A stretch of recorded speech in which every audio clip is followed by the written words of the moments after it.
Vamos a continuar, amados. Gracias a Dios por la vida.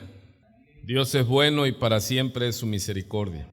Eso es lo hermoso del Señor y debemos aprender, hermanos, porque esto es el proceso de madurar. Que no pongamos los ojos en lo externo, no pongamos los ojos en las olas, en los fuertes vientos, porque el gozo del Señor es de nuestro interior, es que corre, salta para vida eterna. Aprendamos a caminar en esa fe, no por vista, sino por fe, porque el justo por la fe vivirá. Y se trata esta carrera, hermanos, es de largo aliento, de llegar al final. Recuerde, morir de este lado del sol, pero tenemos que morir con fe o en la fe, sin perder la fe, ¿sí? Este es el viaje que llegamos, así que vamos a seguir alimentándonos, como le dice el Espíritu de Dios al profeta: come y bebe porque el largo camino te resta. Aleluya. ¿Cuántos quieren que todavía nuestro camino sea, y es largo, hermano? Así que dile al que está a tu lado: buen provecho, coma y beba porque el largo camino nos resta. Pero dígaselo ahí al que tiene a la par, hermano. Dígale: come y bebe, dile, porque el largo camino te resta. Así que necesitamos fortalecernos. Si Dios le dice esto a uno de sus profetas, ¿cuánto más a nosotros, hermanos? ¿Verdad? Que la maldad ha ido en aumento, que tenemos la opresión del enemigo. Él sabe que le queda poco tiempo y ha redoblado su opresión y su ataque. ¿Contra quién? ¿Contra el mundo afuera? No, ellos ya están cautivos. Es contra nosotros. Recuerdan que hablamos de la inercia y cómo Dios le tuvo que sacar de la inercia a Moisés como guía y al pueblo. Dice: ya llevas mucho tiempo rodeando el monte, y le dice: avanza. Así nosotros, hermano, vamos en este viaje hacia el reposo eterno, y queremos escuchar las palabras de Él cuando lleguemos, que entremos, que pasemos buenos siervos y fieles. Hay que mantenerse, hermano, porque el camino es largo, ¿sí? Muy bien, vamos a orar ahí como está, sentadito. Cierre sus ojos, incline su rostro y elevamos esta oración al Padre. Seguimos en el mismo nombre, Padre. Aquí estamos en tu presencia, en este día de meditación, de adoración, de júbilo, en este nuestro culto dominical. Gracias porque hasta aquí nos has ayudado. Gracias porque tú nos sostienes, y tú prometiste, y tú eres el que nos sostiene, el que nos esfuerza, el que nos libra de todo mal, desde el vientre hasta las canas. Gracias, Señor, porque hemos visto tu mano a través de nuestra vida, Señor. Hemos caminado y a veces no hemos visto, Señor, pero sabemos por la fe que has sido tú, siempre tú, el que nos ha sostenido, Señor, el que nos ha dado de comer y de beber, que ha sanado nuestras heridas. Te suplicamos ahora, mi Dios, que nos des gracia para enseñar, gracia para aprender. Que este tiempo, que esta hora quieta de la meditación y la exposición de tu palabra cale profundo, Señor. Tu palabra la enviaste, es viva y eficaz, y sabemos, Señor, que no regresa a ti, que no vuelve a ti, sino que lleva fruto. Gracias, Señor. Danos pues claridad, danos, Señor, humildad para reconocer tu palabra, y que la exhortación, la edificación sea hecha en tu iglesia. Gracias por este día, gracias porque nos permites alabarte y declarar en nuestras alabanzas para ti, Señor, cuán grande eres, maravilloso y todopoderoso. Amén. Vamos a abrir nuestras Biblias en Mateo capítulo 7. Estamos en una serie que iniciamos el miércoles. En Mateo 7 es nuestro texto, y estamos hablando de esto, de un título: Cristianismo sobre la arena, parte 2. El miércoles dimos la introducción y estamos hablando del Sermón del Monte, de la montaña, o la ley real. Así se le conoce esta exposición de nuestro Señor Jesucristo. Recuerde que vimos el miércoles Mateo 5, 6 y 7, es donde el Señor está volviendo a dictar, así como Deuteronomio vuelve a dictar, vuelve a recordar la ley en el Antiguo Testamento, así el Señor en el Nuevo Testamento, Él vuelve a establecer los puntos importantes. Él dice en Mateo 5, 6 y 7 que Él no vino a abrogar la ley, pero ¿cuál ley? La ley moral de Dios, porque ya los escribas y fariseos, los que estaban al frente y debieron estar al frente para cuidar. ¿Cuál es uno de los mandatos que Dios nos manda en la Biblia? A cuidar que no se altere el significado, el orden de sus palabras. Pero vemos tristemente que ellos mismos le habían añadido, y el Señor les dice por sus, han hecho costumbre, han hecho sus tradiciones por encima de la voluntad de Dios.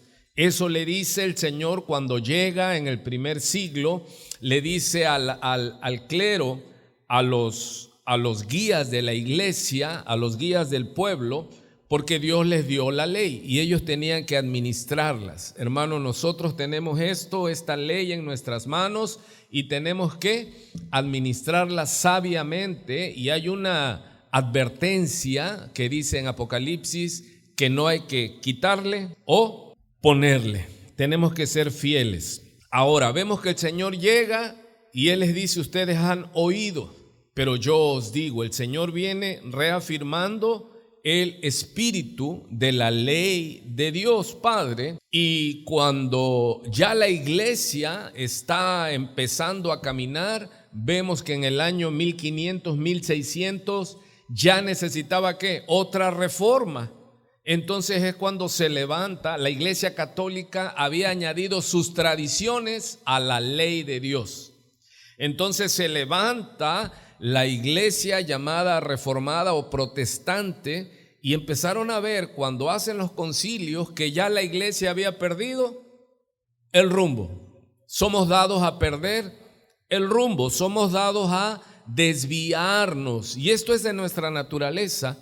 Empezamos una carrera y si no estamos rectificando a cada determinado tiempo, sin darnos cuenta nos vamos abriendo del objetivo. Esa es la palabra pecado, errar al blanco. Nos vamos, dice, deslizando. No es muy notable, no es violento, no es brusco, es un deslizar, no es caer, no es una colisión, no. La palabra que ocupa Pablo dice para que no os deslicéis, y usa la figura que llegaban al muelle, amarraban con una soga su barca, pero en la noche al subir la marea se zafaba de la guía, y cuando venía en la mañana el dueño a ver la embarcación, ya la embarcación se había, dice, deslizado. Eso es lo que el apóstol Pablo dice: mirad que no os deslicéis. O sea, sin darnos cuenta nos vamos desviando. Mire, hay una figura que es muy común cuando una receta nos es dada. Cuando es la primera vez la estamos repasando y estamos haciendo y estamos checando que todo vaya como dice allí, pero luego ya no las aprendemos de memoria y después empezamos a hacerla y pasa ya la generación, nacen nuestros hijos y seguimos con la receta de la abuela, pero cuando vamos realmente de nuevo a los puntos, oye, pero yo ya le pongo esto y en la receta original no me dice. Así somos nosotros los seres humanos, somos dados ¿a qué? A deslizarnos, hermano. Nos vamos moviendo. Así que cuando el Señor llega, su iglesia ya se había deslizado, ya lo que bastaba era el conocimiento, no hacerlo. Por eso el Señor le dice a los discípulos, al pueblo, hagan lo que ellos dicen, porque estaban enseñando en su mayoría bien, dice, pero no hagan lo que ellos hacen, porque ellos dicen y no hacen. Y eso es una advertencia para la iglesia hoy día. Que no seamos solamente cristianos de intelecto, de conocimiento, pero no de acción. Y eso es el mensaje que estamos viendo acerca de Cristianismo sobre la arena. Está basado en el texto de Mateo 7, que dos personajes, dos hombres oyeron la palabra, ¿sí? Pero uno lo puso por obra y otro no. Hay dos edificadores. Aquí vamos a ver al final de Mateo, del Sermón de la Montaña, cómo habla de dos, ¿sí? Dos fundamentos, dos personas, falsos profetas, discípulos y falsos creyentes. Vamos a ver cómo el Señor usa la parábola para aplicar el sermón como se nos enseña a hacerlo. Entonces, esta es la segunda parte. Dice pues, vamos a darle lectura a Mateo capítulo 7. Mateo capítulo 7. Le voy a dar lectura, hermano. Dice, no juzguéis para que no seáis juzgados. Mateo 7, sí. Pero estoy en el 1. Me distraje tantito. Muy bien, es en el verso 24. Y estamos viendo que este es ya viene terminando el Señor su sermón y viene en lo que nosotros llamamos en la homilía o en la homilética la aplicación. Recuerde que si usted predica o si usted tiene una plática, es introducción, es cuerpo del mensaje, texto del mensaje, desarrollo de los puntos del mensaje y aplicación del mensaje. Todo mensaje debe de tener una aplicación. ¿Qué voy a hacer con lo que oí? ¿Qué debo de hacer con lo que oí para no ser oidores olvidadizos? De eso se trata, edificar cristianismo sobre la arena. Y examinarnos, hermanos, porque el Espíritu Santo que hemos invocado nos guía a toda verdad. Examinarnos para ver en qué porcentaje yo estoy siendo hacedor de la palabra o solamente soy un creyente intelectual, pero no vivo el cristianismo. Muy bien, ahora sí, dice Mateo capítulo 7, verso 24, en el subtítulo de mi Biblia dice, edifica sobre la roca. Cualquiera pues que me oye estas palabras y las hace, le compararé a un hombre prudente que edificó su casa sobre la roca. Descendió lluvia y vinieron ríos y soplaron vientos y golpearon contra aquella casa y no cayó porque estaba fundada sobre la roca. Pero cualquiera que me oye estas palabras y no las hace, le compararé a un hombre insensato que edificó su casa sobre la arena y descendió lluvia y vinieron ríos y soplaron vientos y dieron con ímpetu contra aquella casa y cayó y fue grande su ruina. Vemos esto cerrando un importantísimo sermón el Señor, donde Él llega y reforma, Él llega y corrige lo que ya se había añadido. Ahora, hermano, hermana, iglesia, han pasado 2000 años desde el 1500 que hubo la reforma, 1600, estamos a casi 500 años. ¿Cuántas cosas cree usted que se le ha añadido a la iglesia que no son bíblicas, que no es la voluntad completa del Señor? Se han infiltrado muchas tradiciones, tanto de la iglesia católica romana como de la iglesia evangélica o protestante o iglesia reformada. ¿Por qué? Porque es necesario que de continuo nos estemos reformando, que de continuo estemos checando, analizando por el Espíritu Santo si sigo en el camino o ya me desvié. Yo siempre les he dicho, el diablo no puede robarnos la salvación, pero sí puede desviarnos del camino. Nos hace un cambio de vía y sin darnos cuenta ya muchos hermanos están desviados, están caminando fuera de la voluntad de Dios. Y nosotros como iglesia tenemos que estar siempre examinando nuestro camino, cómo nos presentamos delante de Dios, porque sin darnos cuenta caemos en la rutina solo vengo al culto y hay un concepto en los estudios que dice iglesia de culto. ¿Qué es una iglesia de culto? Domingo 10 de la mañana vengo al culto, llámese el orden del culto, pasa un hermano, hace la oración de invocación, luego viene el grupo de alabanza, luego piden la ofrenda. Cuando ya entonan la última canción, empiezan a ir al baño y todo. El caso es que dan vueltas en lo que pasa ese periodo de la ofrenda, ¿sí? Porque ya sé todo lo que viene. Ya después de la ofrenda viene la predicación, tengo que tener paciencia. Después de la predicación nos dan la bendición y nos vamos a nuestras casas. Si llevé Biblia al templo, la vuelvo a poner en su lugar y la abro hasta el otro domingo, si es que llego. Porque iglesia de culto es la iglesia que solo se presenta al culto. Es una iglesia que sabe la verdad, pero tiene sus reglas de vida. No se mueve. Solo se presenta los domingos al culto. Pero si falta un domingo, ¿cuántos días ya se hizo para el próximo culto?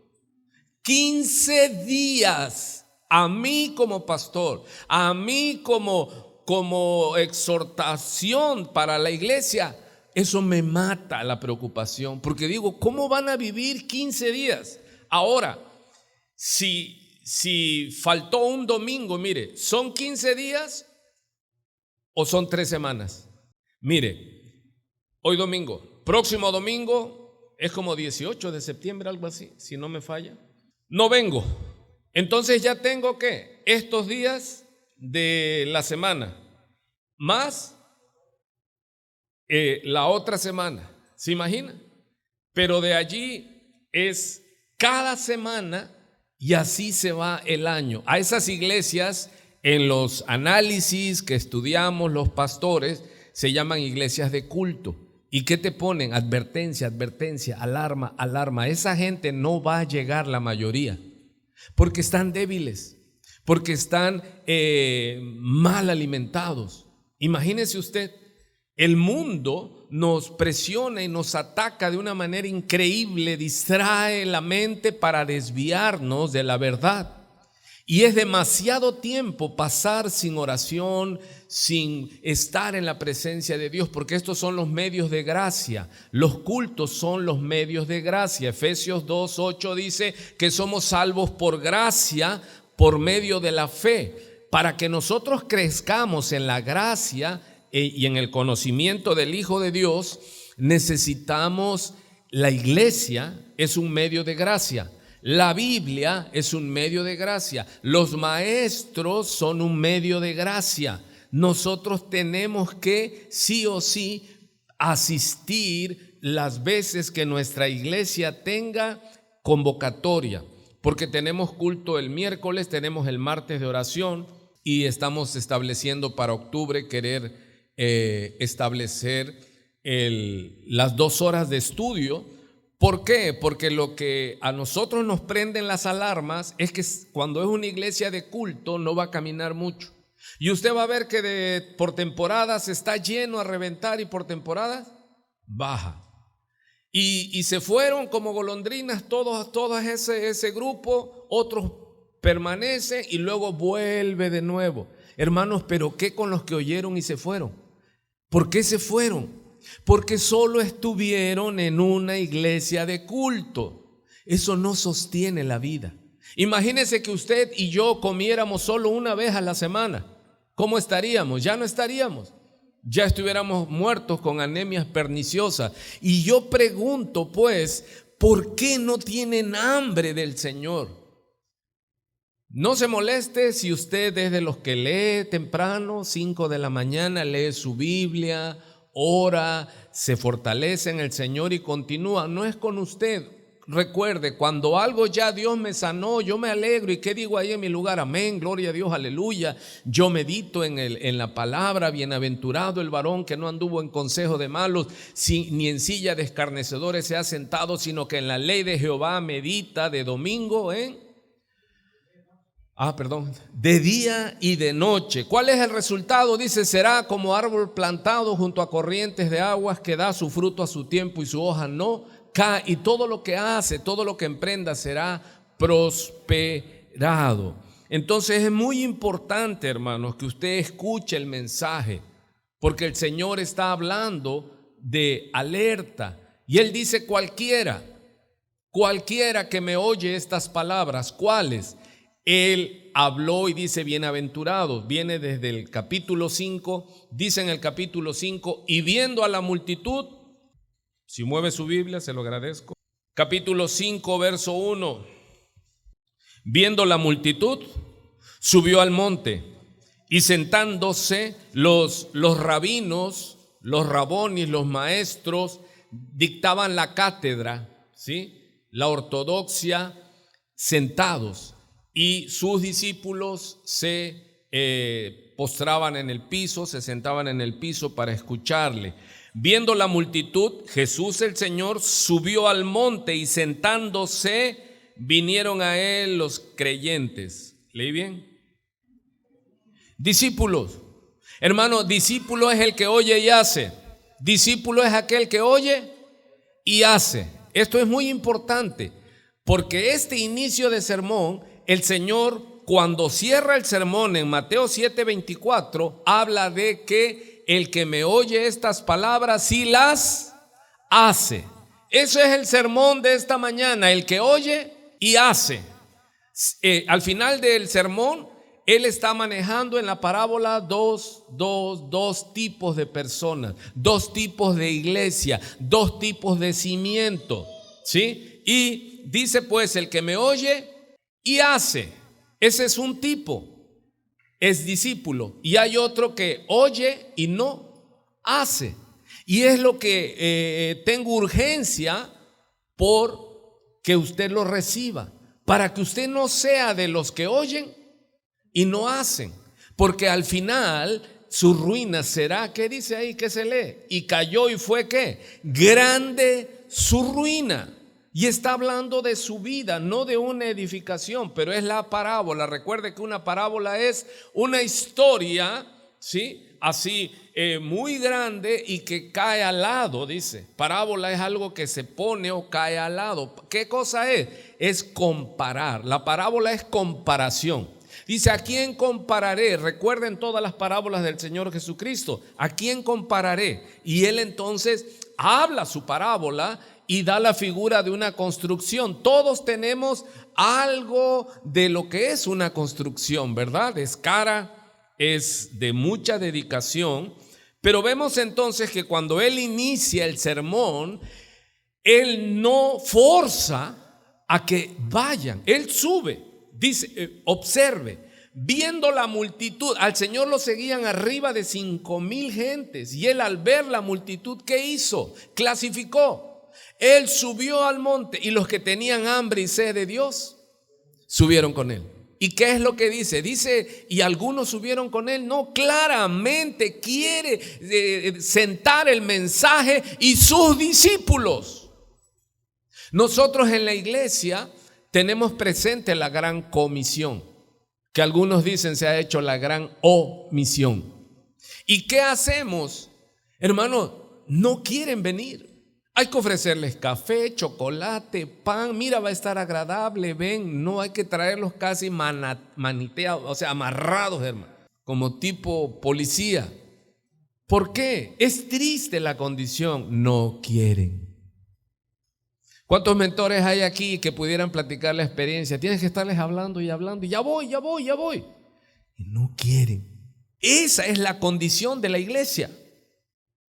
No es el inicio de la iglesia, es la condición actual de la iglesia. El Señor dice, y al aumentarse la maldad, el amor de algunos, de muchos se enfriará.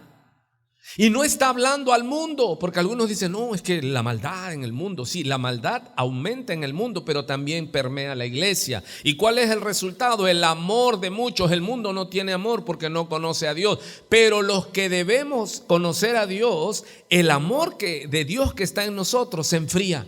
Y cuando algo se enfría, se endurece.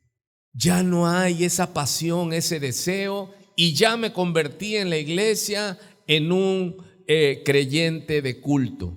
Yo voy a mis cultos y creo, porque dice en Jeremías, engañoso y perverso es el corazón. ¿Quién lo conocerá?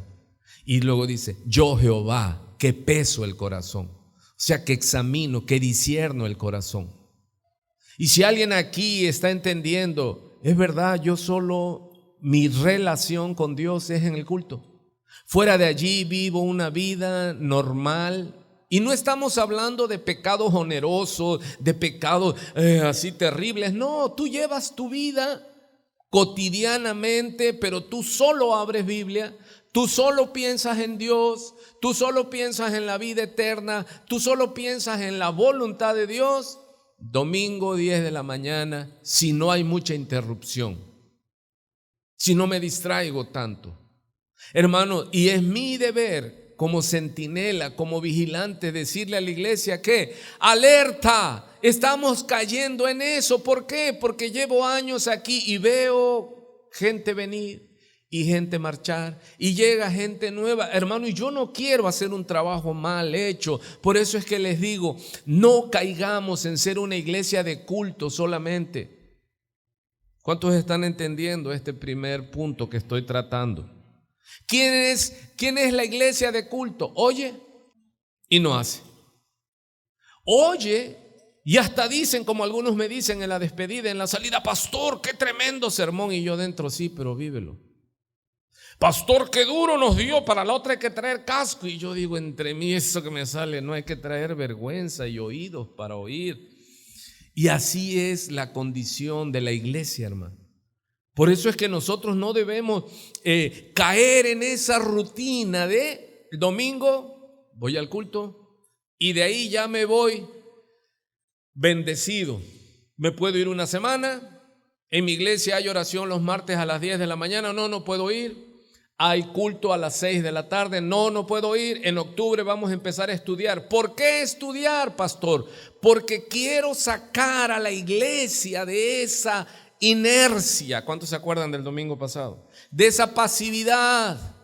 Y oro y le digo, Espíritu Santo, muévenos, sácanos de la inercia, que corra en nosotros, que haya hambre y sed. Pero también sé por las profecías bíblicas que van a ser los tiempos más difíciles de la humanidad y por ende de la iglesia. Habrá un enfriamiento espiritual y habrá un despertar espiritual en el mundo, pero no de Dios, sino de la metafísica, de lo oculto. Ahora la brujería, lo metafísico ha hecho pero explosión, hermanos. Hay un hambre de oír, un deseo de oír, pero se levantan falsos profetas y falsos maestros. Y es uno de los avisos que nuestro bendito llamado, ¿cuántos aman a Jesús, hermano? ¿Cuántos aman a Jesús? ¿Cuántos creen que Él es Dios todopoderoso? Que Él dio el mensaje de alerta y que nosotros hacemos bien y retomemos y avisemos a la iglesia. En esto nos va la vida, hermano. En esto nos va la vida. Cuando vemos que algo está atorado, que algo no está fluyendo en la iglesia, yo no me conformo con que o hay gente o no hay. No, hermanos, yo lo que me preocupa es qué está pasando, el ataque del enemigo, que hace que la iglesia solo sea ¿qué? Iglesia de culto. ¿Cuántos entendieron esa? Iglesia de culto. ¿Usted es iglesia de culto? ¿O realmente todos los días usted tiene su devocional, ora, tiene su estudio? ¿Cuántos ya están tomando el discipulado? ¿Cuántos ya van al segundo nivel? ¿Cuántos desean que llegue los tiempos de estar con el Señor? Muy bien. Entonces, vemos aquí que hay dos tipos de personas. Porque Él dice en Mateo 24, versículo 24, Mateo 7, 24, ahí está en la pantalla. Cualquiera. ¿A quién se está dirigiendo el Señor? Ahora, a la iglesia. Y en la iglesia, ojo, no afuera, en la iglesia están los que, cualquiera. No en el sentido que peyorativo de decir, ese es un cualquiera. No, el Señor está diciendo, como dice en Lucas 9, 23, y decía ¿a quién? A todos. Hermanos, la palabra, el mensaje se da para todos. La tristeza es que no todos escuchan y reaccionan igual. ¿Cuánta gente usted escucha que usted ha sido canal de evangelizar y unos oyen y se van? Y pocos, otros oyen y usted se goza de que cuando los vuelve a ver dice: ¿qué? ¿Cómo está, hermano? Bien, hermano, gracias por haberme predicado. Yo sigo perseverando, sigo perseverando, sigo perseverando. Aleluya. Y ahí eso es el gozo y eso es lo que yo le digo, hermano. A mí que me ocupa y me preocupa que cuánta gente ha oído el mensaje y se va. Y uno dice: ¿cómo es posible que el más grandioso mensaje no cause nada en el corazón humano? Es increíble, pero es verdad. Así que el Señor, como dice en Lucas 9:23, y decía a todos. ¿Quiénes son todos? Cualquiera. Y aquí lo vuelve a decir. Él viene cerrando su sermón y dice, y decía: cualquiera pues. Hermanos, aquí hay de esos dos tipos de personas: el que oye y hace. Pero también están los que oyen. Imagínense, de aquí para allá están los que oyen. Dicen: no, cualquiera. ¿Quién puede ser de estos dos grupos? Diga conmigo: cualquiera. Hermano, ¿da características específicas? No. Por eso el Señor dice: el que tiene oídos para oír, que oiga. ¿Cuántos años llevas oyendo lo que debemos de hacer y no lo hacemos? Dice uno: wow, en verdad es un problema del ser humano, sí. Es un problema del ser humano. Cualquiera pues que me oye estas palabras y las hace. Y aquí empieza la parábola. Dice: le compararé a un hombre prudente que edificó su casa sobre la roca. Si se da cuenta, ambos personajes de la parábola comenzaron a construir. Dice que construyeron ¿qué? Igual una casa, pero ¿en qué estriba la diferencia? En que uno edificó sobre roca. Imagínense una casa sobre una roca, hermano. Es imbatible. Y el otro cometió la insensatez, la locura, dice en otra versión, de edificar sobre arena. De momento se levantan las dos edificaciones, no pasa nada, no se ve nada, pero vienen las situaciones naturales de los cambios de estaciones. Y dice que descendió lluvia del cielo. Al llover crecen los ríos, se desbordan los ríos y encima de eso soplaron los vientos. Imagínense, lluvia, ríos y fuerte viento, y soplaron, dice, y golpearon contra aquella casa, y al primero dice: y no cayó porque estaba fundada sobre la roca. Al segundo personaje le sucedió lo mismo. Los dos edificaron, a los dos les acontecieron las mismas condiciones. Hermano, ¿cómo se aplica esto? Mire, cristiano y mundano, nos va a pasar lo mismo. Enferma el mundano y el cristiano que no, yo no enfermo. Enfermamos también los cristianos. Tenemos problemas en el hogar, los mundanos y los cristianos, sí, hermano. O sea, pasamos las mismas situaciones. ¿Cuál es la diferencia? Que nosotros aquí estamos y muchos del mundo ya se divorciaron, ya se mataron, ya hicieron de todo, ya cayeron en lo más vil. Y usted y yo que edificamos sobre la roca, ¿cuántos se alegran y dicen: aquí estoy? Y han pasado los días, las semanas, los meses y los años, y yo de su amor sigo predicando y sigo cantando y sigo exhortando. ¿Por qué? Porque aunque yo no lo entienda bien a bien, sí he luchado contra el pecado, sí he estado luchando por obedecer. Mire, aquí hay un énfasis. Dice: aquel que me oye y hace. En ese me oye y hace hay un mundo de batalla, porque todos aquellos que tenemos el Espíritu Santo también tenemos esta naturaleza caída, como dice Romanos 7. El pecado que batalla, ¿en dónde? En mí. La peor batalla que nosotros libramos es la que se libra en nuestra mente, no en la mente del hermano, en mi mente. Mi pecado, mis luchas, esas son las más grandes y peores batallas.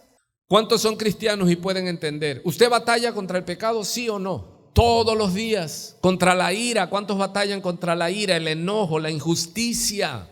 Batallamos. ¿Y por qué no sucumbimos? Porque el Espíritu nos alienta. El Espíritu nos da la fortaleza y estamos obedeciendo. Pero es que a veces no he perdonado, pero estás en la lucha para perdonar. Porque usted llega y dice: Padre, perdóname mis pecados, así como yo perdono a los que me ofenden. Y el Espíritu Santo está llegando sobre nosotros y nos dice: deja ese pecado, y estamos luchando en nuestra carne contra el pecado. El que diga que no ha nacido de nuevo. El que es llevado por la corriente de la maldad y no tiene freno, a ese puede oír, pero no le incomoda. ¿Por qué nosotros batallamos los cristianos? Porque sabemos lo que no debemos de hacer y nuestra carne quiere hacerlo. Que quiere mirar cosas indebidas, pensar cosas indebidas, tener sentimientos indebidos contra nuestros hermanos, juzgar a nuestros hermanos, a veces maldiciones internas, inconformidades. Y esas son luchas. ¿Por qué? Porque el Espíritu está hablando a nuestras vidas. Porque la obra del Espíritu Santo es convencernos de pecado. Cuando usted entiende, se ha defendido, ha luchado, ha dicho: no, yo tengo razón. Cuando la gente nos confronta con nuestro proceder. Pero cuando entramos en ese tiempo de quietud, en ese momento santo, y llega el Espíritu Santo y nos redarguye y nos convence y nos dice: estás mal, no es como tú crees, no es como tú quieres, no es como tú sientes, no es como tú piensas, es como yo te digo, dice el Señor. Y es cuando nosotros avanzamos. Pero aquel que no tiene estas luchas como las que yo tengo no ha nacido de nuevo. ¿Cuántos están inconformes, hermano? La mayor parte de las veces en este mundo estamos inconformes. Y no tanto componiendo el mundo, mi mundo interior, mi vida interior, mis conceptos, mis deseos. Yo quiero que las cosas sean así, de esta manera. Y no queremos sufrir. ¿A cuántos no les gusta sufrir? No nos gusta sentir dolor físico ni del alma. Pero sufrimos dolores ¿qué? Físicos. Y dolores del alma. A veces hacemos bien y nos pagan mal y uno dice: no se vale. Pero ¿cuántos cristianos batallan con eso? Y llega el Espíritu Santo y ¿qué dice? Debes de ser imitador de tu Dios, imitador de Cristo. Él le golpearon una mejilla y ¿qué hacía? Ponía la otra. No, eso no se vale. Eso es el Señor, porque el Señor es Dios. No, el Señor como hombre, 100% hombre, Él perdonó. Levantaron, lo acusaron y lo mataron falsamente, lo acusaron y lo llevaron al cadalso a una muerte espantosa, cruel.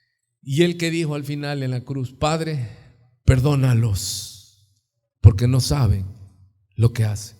Hermano, usted y yo tenemos esas batallas. Si usted ha nacido de nuevo, las tenemos. Porque dice que en la ira del hombre no obra la justicia de Dios. Cuando usted está enojado y le dice: mire, es que la Biblia dice, Biblia ahorita nada, ahorita es al que me la hizo me la paga. Y tenemos nosotros que decir que como Cristo perdona, debemos perdonar. Sufre el agravio, me pidió prestado y no me pagó. Dice: si te pide prestado, dale. Tú lo lees aquí en el Sermón de la Montaña y dice: no se vale. Y si te pide la túnica, dale la capa. Y si te pide cargar una milla, porque el romano tenía el derecho, si usted estaba en Israel y usted era israelita y yo romano y llevo mi carga y te veo: hey, ven para acá, ayúdame a llevarla. Es ley, me tenías que ayudar, porque tú eras pueblo oprimido, tú eras allí súbdito. ¿Y qué pasaba? Dice el Señor Jesús: no solo lleves una milla, llévala ¿qué? 2. O sea, pero Señor, ¿cómo? Eso no es justo. No busques justicia, porque ni uno queda. Busca la voluntad de Dios, busquemos la misericordia, busquemos la bondad de Dios. No busquemos justicia. Hay mucha gente que pide: Señor, hazme justicia. Y dile: no, vas a caer muerto. Dile: Señor, haz misericordia conmigo. Y no solo conmigo, sino con todos los demás. Y dice que debemos de orar ¿por quién? Por los que nos maldicen y nos persiguen. A los que hablan mal dice: bienaventurados seréis cuando hablen mal de ustedes mintiendo, porque así hablaron de los profetas que fueron antes que ustedes. Hermano, no nos desgarremos las vestiduras porque es que hablaron mal. Cuando terminemos me acaban de decir algo de ti. Acabando te voy a decir: no, eso está Terrible lo que me dijeron. Ya la hermana va a estar así. ¿Qué le dijeron? No, es solo una sátira. ¿Sí? Ok. Entonces está claro, hay dos grupos de personas. ¿Dónde pueden estar? En toda la audiencia. Cualquiera pues, dice el Señor. ¿Quién de aquí? Cualquiera pues. ¿Quién puede ser ese cualquiera? Yo, tú, cualquiera. ¿En qué consiste ese cualquiera? Que me oye. ¿Cuáles palabras? Su sermón desde el capítulo 5, 6 y 7. Allí Dios nos manda a lo que debemos nosotros de obedecer. Es lo que le estoy diciendo. ¿Sí? ¿Qué es lo que son esas palabras? Lo que Él nos manda ¿a qué? A obedecer. Desde el capítulo 5, hermano. Usted quiere resumir, quiero entender la Biblia, bueno, ponga por obra la voluntad de Dios. ¿Y quién vino a revelar la obra, la voluntad del Padre? Jesucristo. Y habla de las bienaventuranzas. ¿Quién es? Mire, el hombre lucha por ser feliz. Y dice, ¿quién es feliz? Los humildes, los pobres de espíritu. Jesús dice que ellos son ¿qué? Bienaventurados. Bienaventurados dice muy felices. El hombre busca la felicidad. Y el Señor dice que una de las características de los felices es que son humildes. ¿Cuántos pueden aceptar y afirmar que la soberbia cómo nos da batalla? ¿Cuántos lucharon por ser los más guapos en la secundaria? ¿Sí o no se sufre? Porque siempre había uno ¿qué? Más guapo, más famoso, más popular, y ya, o no te aceptabas porque querías ser güero, porque los famosos en la escuela eran los rubios, los güeros, los de ojo azul, los oscuritos, los que nos quemó mucho el sol. No. Hermano, es una lucha tremenda. Dice que bienaventurados los pobres en espíritu, porque de ellos es el reino de los cielos. Muy feliz los que lloran, porque ellos recibirán consolación. Bienaventurados los mansos, estoy en Mateo 5:5. ¿Bienaventurado quién? Los mansos, porque ellos recibirán la tierra por heredad. ¿Pero qué nos enseña el mundo? No. Ya lo dice la Biblia, hay que ser manso, pero no pip. Eso es lo que hemos aprendido. Hermano, pero el Señor nos está diciendo que son bienaventurados, muy felices los mansos. ¿Y qué debemos de buscar? La llenura del Espíritu Santo, que es que amor, gozo, paz, paciencia, fe, benignidad, bondad, mansedumbre. ¿Quién puede ser manso conforme Dios demanda? Aquel que está lleno del Espíritu Santo. ¿Se da cuenta? Y allí hoy por la tarde lea usted, repase, póngalo en un audio, vuélvalo a leer en lo que esté usted haciendo, lo que tenga que hacer. Yo le aconsejo, hermano, esta hermosa mañana, que usted se interese y diga, a ver qué tanto dice el Señor. Mateo 5 subió al monte y se acercaron, subieron a él, ¿quiénes? Sus discípulos. El discípulo sigue al maestro. No el maestro anda persiguiendo a los discípulos. Con esta afirmación abortaríamos el discipulado, hermano. Porque la mayoría de los que quieren, de los que se apuntaron, hay que andarlos persiguiendo, hermano. Porque no llegan. No son como el etíope que le dice a Felipe, cuando Felipe se le acerca y lo ve que estaba leyendo el rollo, porque no estaba la Biblia ya en un libro.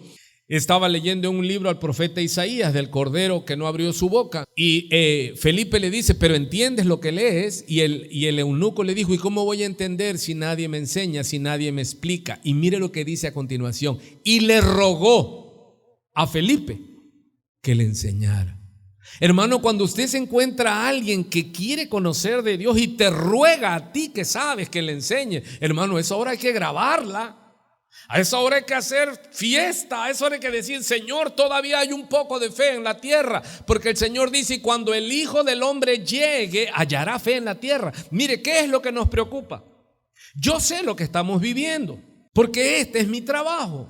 Grave sería estar en este trabajo y no saber qué está pasando. Yo sé que esto está ya muy descompuesto. No hay fe. A cualquier pequeña llovizna los ahoga. Dice, no es lluvia, descendió lluvia. ¿De qué tamaño, hermano?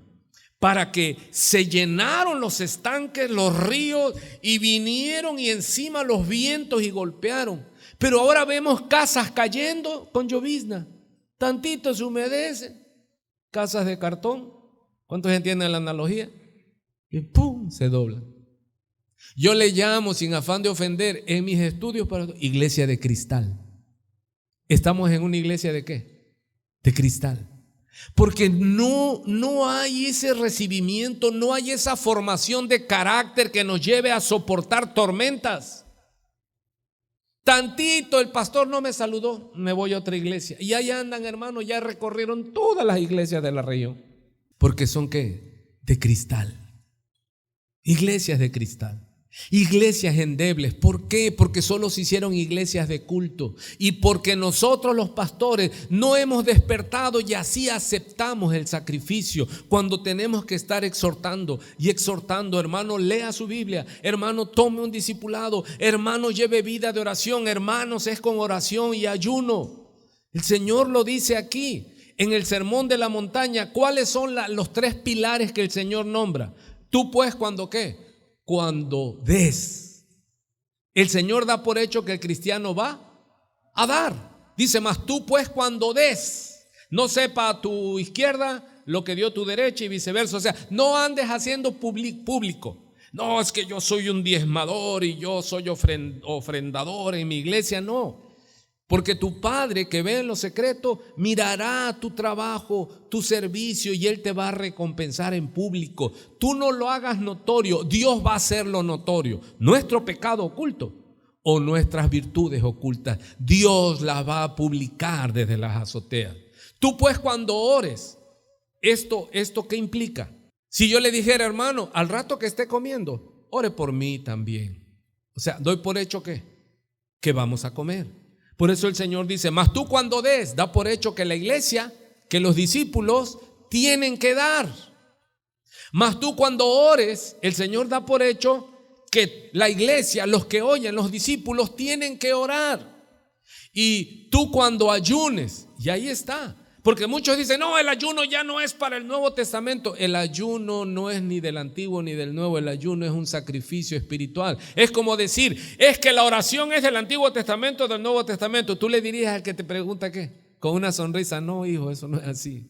Son cosas que atemporales. O sea, no es ni del Antiguo ni del Nuevo. Tienes vida, tienes que dar. Estás respirando, tienes que orar. Estás viviendo, tienes que ayunar, porque hay mucho con qué bregar. Hay muchas cosas que demandarle y pedirle al Señor. Cuando llegó uno y llevó a su hijo que estaba atormentado de demonios, sus discípulos, sus apóstoles, exceptuando a Pedro, Santiago y Juan, dice que no pudieron echarlo fuera. Y llega el Señor, se molesta y dice, generación incrédula, dice, ¿hasta cuándo os he de soportar? Traedme al muchacho. Y él expulsó al demonio y ya después en lo secreto se acercaron sus apóstoles y le dijeron, Señor, nosotros ¿por qué no pudimos echar fuera este demonio? Y el Señor les dice, por vuestra poca fe, porque este género de demonio, no sales a menos que no sea con oración y ayuno. La oración y ayuno, ¿es del Antiguo Testamento?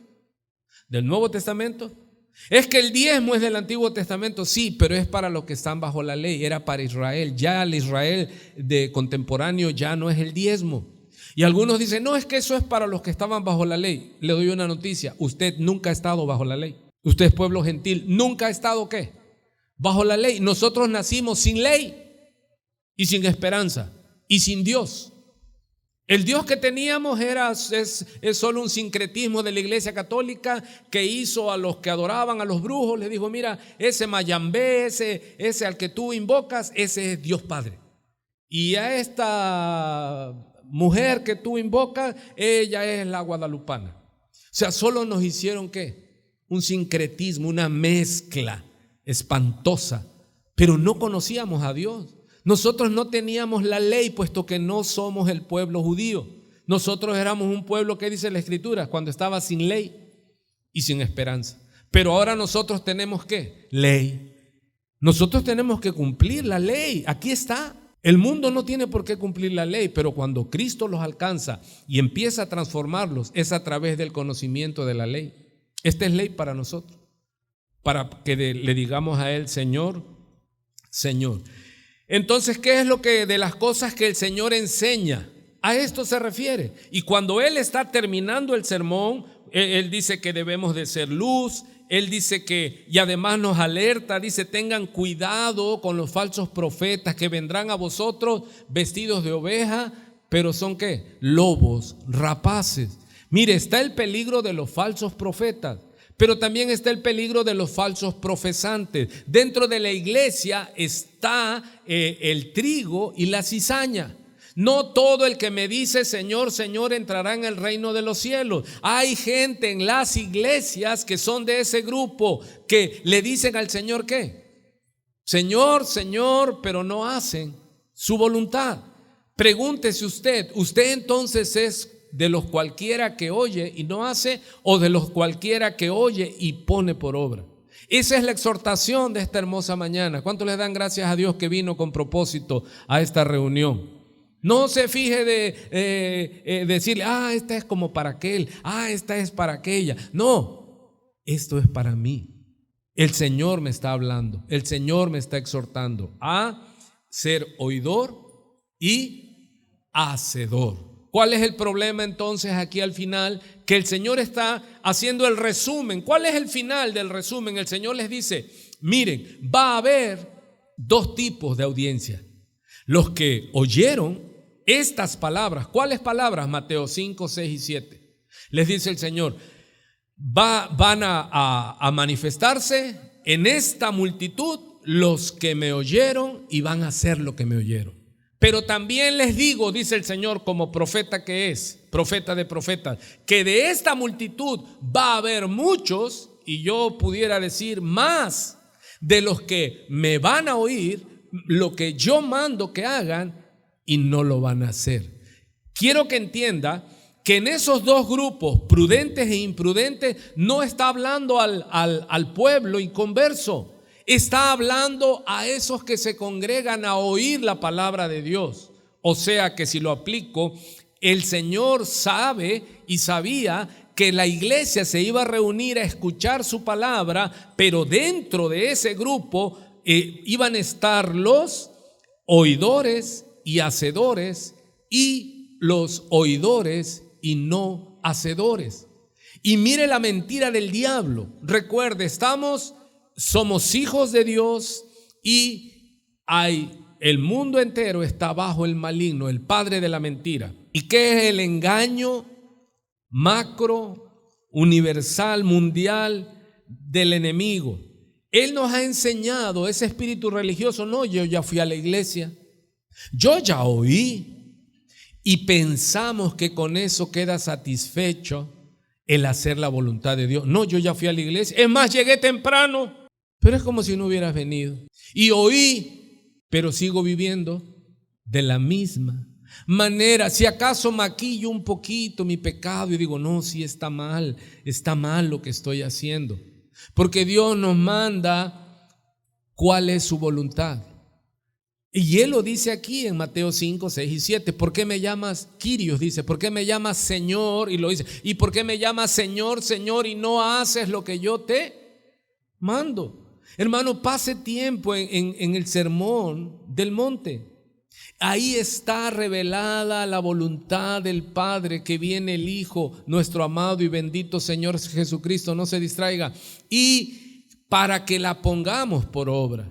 Así que, hermanos, todos oímos la palabra, pero no todos ponemos por obra la palabra. Y no basta, no me hace cristiano, como dice, no me hace sabio cuánto leo, sino cuánto recuerdo.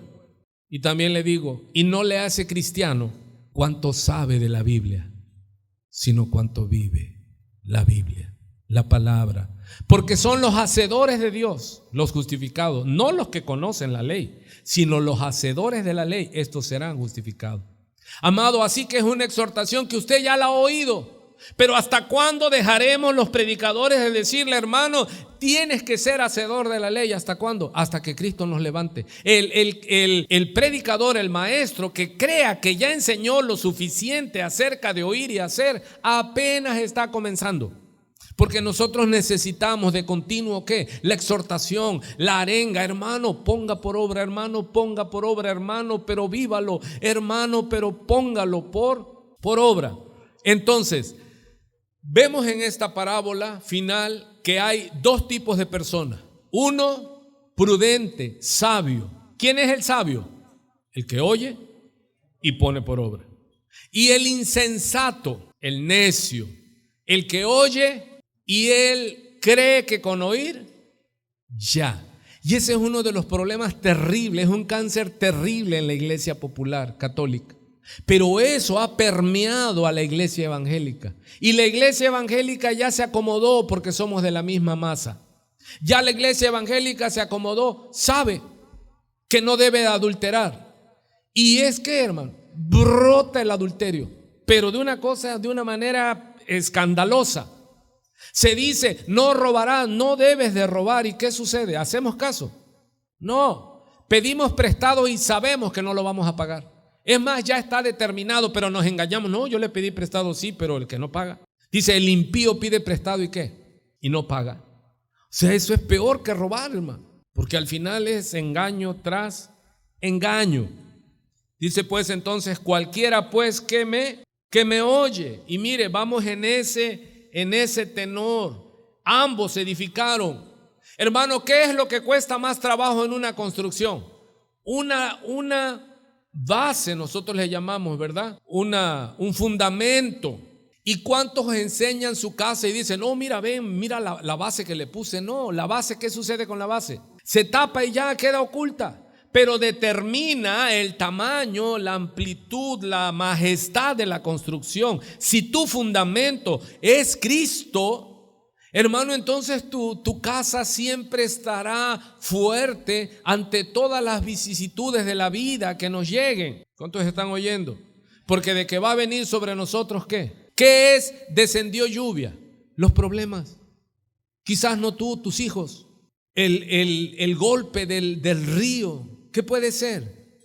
Finanzas, nuestra decadencia física, porque el hombre va envejeciendo y por causa del pecado entramos en ese camino del cual ya no hay retorno.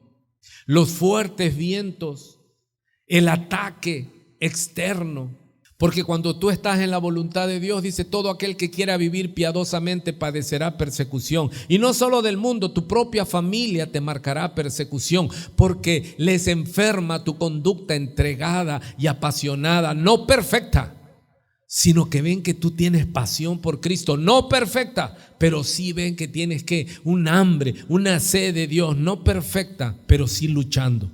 ¿Cuántos entienden? Estamos luchando, hermano.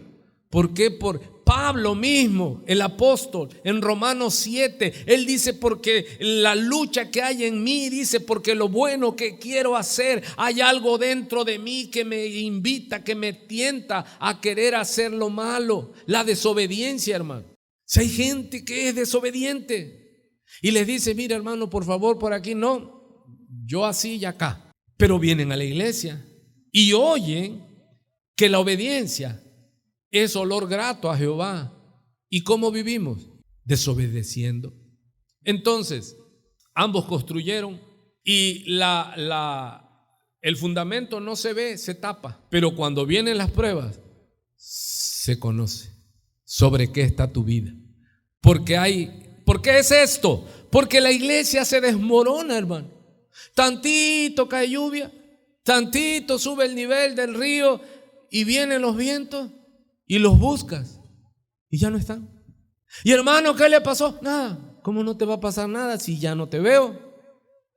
Si lo que antes amabas ahora lo aborreces, ya aborreces al pastor, aborreces a la iglesia. Es que si iglesia es de puros hipócritas. ¿Cuántos dicen que la iglesia está llena de hipócritas? Pues la iglesia es un hospital. Y en la iglesia y en el hospital, ¿qué hay? Hay enfermos, hermano. ¿Y él vino por quién? ¿Por los sanos o por los enfermos? Por los enfermos, por los que estamos luchando. Así que si usted pone sus ojos en los miembros de una iglesia, usted va a recorrer el mundo entero y no va a encontrar la iglesia perfecta. Porque el día que llegue usted a una iglesia sana y perfecta, con que usted llegue ahí, ya se descompuso esa iglesia. ¿Cuántos están oyendo? Aleluya. Mire lo que dice, retrocedo, empecé de atrás para adelante. Voy al verso 21. No todo el que me dice Señor, Señor, ¿A quién se refiere? A los hermanitos, por no decirlo de otra manera, de culto. Vienen el domingo y ¿qué hacen? Cantan, dicen sí, Señor, amén, Señor, esto y el otro, pero no hacen. No todo el que me dice Señor, Señor entrará en el reino de los cielos. ¿Cuál es la verdad central que yo le estoy compartiendo, amado, para que usted despierte? Hermano pastor, yo hago eso, gloria a Dios. Entonces no es para usted el exhorto, sino el reconocimiento. Pero yo casi estoy seguro que la mayoría aquí cojeamos de ese lado, de que sabemos, pero no hacemos. Si usted sabe y lo hace, ¿qué decimos los demás? Siga así, hermano, adelante, y nosotros seguiremos su ejemplo. Pero mire qué fuerte dice aquí el Señor: no todo el que me dice ¿qué? Y mire, Señor, Señor, entrará en el reino de los cielos, sino ¿quién? El que hace la voluntad de mi Padre que está en los cielos. ¿Cuántos se dan cuenta que aquí habla de hacer? Y esto es para la iglesia de Cristo que está aquí y los que van a oír en las redes sociales. Es que a veces me confundo, ya estoy grande. Los que van a oír, porque no basta con oír, hay que hacer. Queremos entrar al reino, esta es la carrera. Dios nos saca de esclavitud, ¿para dónde? ¿Para morir en el desierto? ¡No! Hermano, Dios nos sacó de esclavitud, de las tinieblas a su luz admirable, para que sucumbamos en el desierto. ¿Cuántos dicen no? No, yo no quiero que mi vida termine apostatando de mi Señor que murió por mí en la cruz del Calvario. Yo no quiero que digan, oye, ¿te acuerdas del pastor? ¿Cuál es el fulano ese que gritaba y decía, ya se echó al mundo, ya se divorció, ya anda en otros lugares non santos? ¿Qué diríamos? Hermanos, y el que cree estar firme, 1 Corintios 10, ¿qué dice? Mire, cuídese que no caiga. Por eso deje de estar juzgando a su hermano y examinémonos nosotros. No dice que no juzguemos, O sea, sí, examinemos y podemos exhortar, exhortemos, que es lo que yo hago. Pero no olvido que el principal que debo exhortarme soy yo. Al principal que le debo decir, Espíritu Santo, redargúyeme de pecado, dame fuerza, dame dirección, dame sabiduría. Yo no quiero tener nombre de que estoy vivo y estoy muerto. Amado, y esta es una palabra profética de exhortación. Van a venir sobre usted lluvias, van a crecer los ríos, van a golpear los vientos. Pero ¿cuál es lo que se le está diciendo aquí? Sea hacedor de la palabra, para que tenga la seguridad de que su casa no va a caer, porque está edificada, está plantada sobre la roca, y la roca es Cristo. Hermano, no echen saco roto lo que se le está exhortando esta hermosa mañana. Ponga por obra, salga de esa inercia, salga de esa pasividad de muerte. Despiértate tú que duermes y te alumbrará Cristo. Sacúdese, sacúdase. No siga viviendo de esa manera, de estar en el culto, venir al culto, abrir mi Biblia, 2, 3 cabezazos, y de allí regreso a mi casa, vuelvo a dejar la Biblia y vivo como un mundano más. No le predico a nadie, hermano. Y la luz, como dice en el Sermón del Monte, él dice, no se enciende una luz para taparla con un almud. O sea, como una cubeta que se usaba para las medidas de grano en Israel. El Señor, mire la analogía que usa, la figura, dice, no se prende una luz. El Señor llegó a nuestras vidas, nos sacó de tinieblas a su luz admirable, pero dice, no se enciende una luz para taparla, sino para ponerla en el candelero, en lo más alto de la casa, y alumbre toda la casa. Así alumbre nuestra luz en este mundo. Hermano, la gente tiene que saber que usted no se avergüenza del evangelio. En el trabajo saben que usted es cristiano, comprométase, lleve su Biblia, no se avergüence del evangelio, porque cuando nosotros decimos que somos cristianos, la misma gente dice, ok, te quiero ver, hijito, te quiero ver, hijita, a ver cómo reacciona. Y la gente nos está viendo, mira, ahí va el pastor, ese es el pastor, esa es la hermana, ese es el hermano, ese es el líder, míralo cómo actúa. Y qué bueno que nos pongan en ese punto, en ese nivel, para que nosotros nos cuidemos y hagamos buenas obras para que el mundo vea y glorifique a nuestro Padre que está en los cielos. Y aquí dice que somos la sal y la luz del mundo. ¿Quiénes son la sal y la luz del mundo? Viene la lista de las bienaventuranzas. Ese grupo que cumple esas bienaventuranzas, a eso se dirige, dice: ustedes son la sal y la luz del mundo. Pero si la sal perdiere su sabor, dice, ¿con qué será salada? Ya no queda más que ser arrojada al muladar y ser pisada. Entonces nosotros, hermanos, no nos avergoncemos del evangelio. ¿Y cómo es no avergonzarse del evangelio? Poner por obra, predicar. Decirle a las personas que Cristo vive y que viene por su pueblo y que nosotros somos pueblo de Dios. Entonces no todo el que me dice Señor, Señor entrará en el reino de los cielos, sino ¿quién? El que hace. ¿Qué nos exhortó el pastor esta mañana? Llegas a tu casa y ¿de qué habló el pastor? Pues de que tenemos que poner por obra. Que el cristianismo no es saber y vivir humanamente como cualquiera. No, el cristianismo tiene normas de vida, es otro nivel, hermano. ¿Cuántos oyen eso? No se diga que es cristiano si usted es más mundano que el diablo. Usted tiene que ser sal y ser luz. Tiene que buscar a Dios primeramente. ¿Qué es esto? Glorificar a Dios. Primero Dios, primero Dios, primero Dios. Mucha gente hoy no vino, ¿por qué? ¿Buscó primeramente el reino de Dios y su justicia o buscó primeramente arreglar sus asuntos?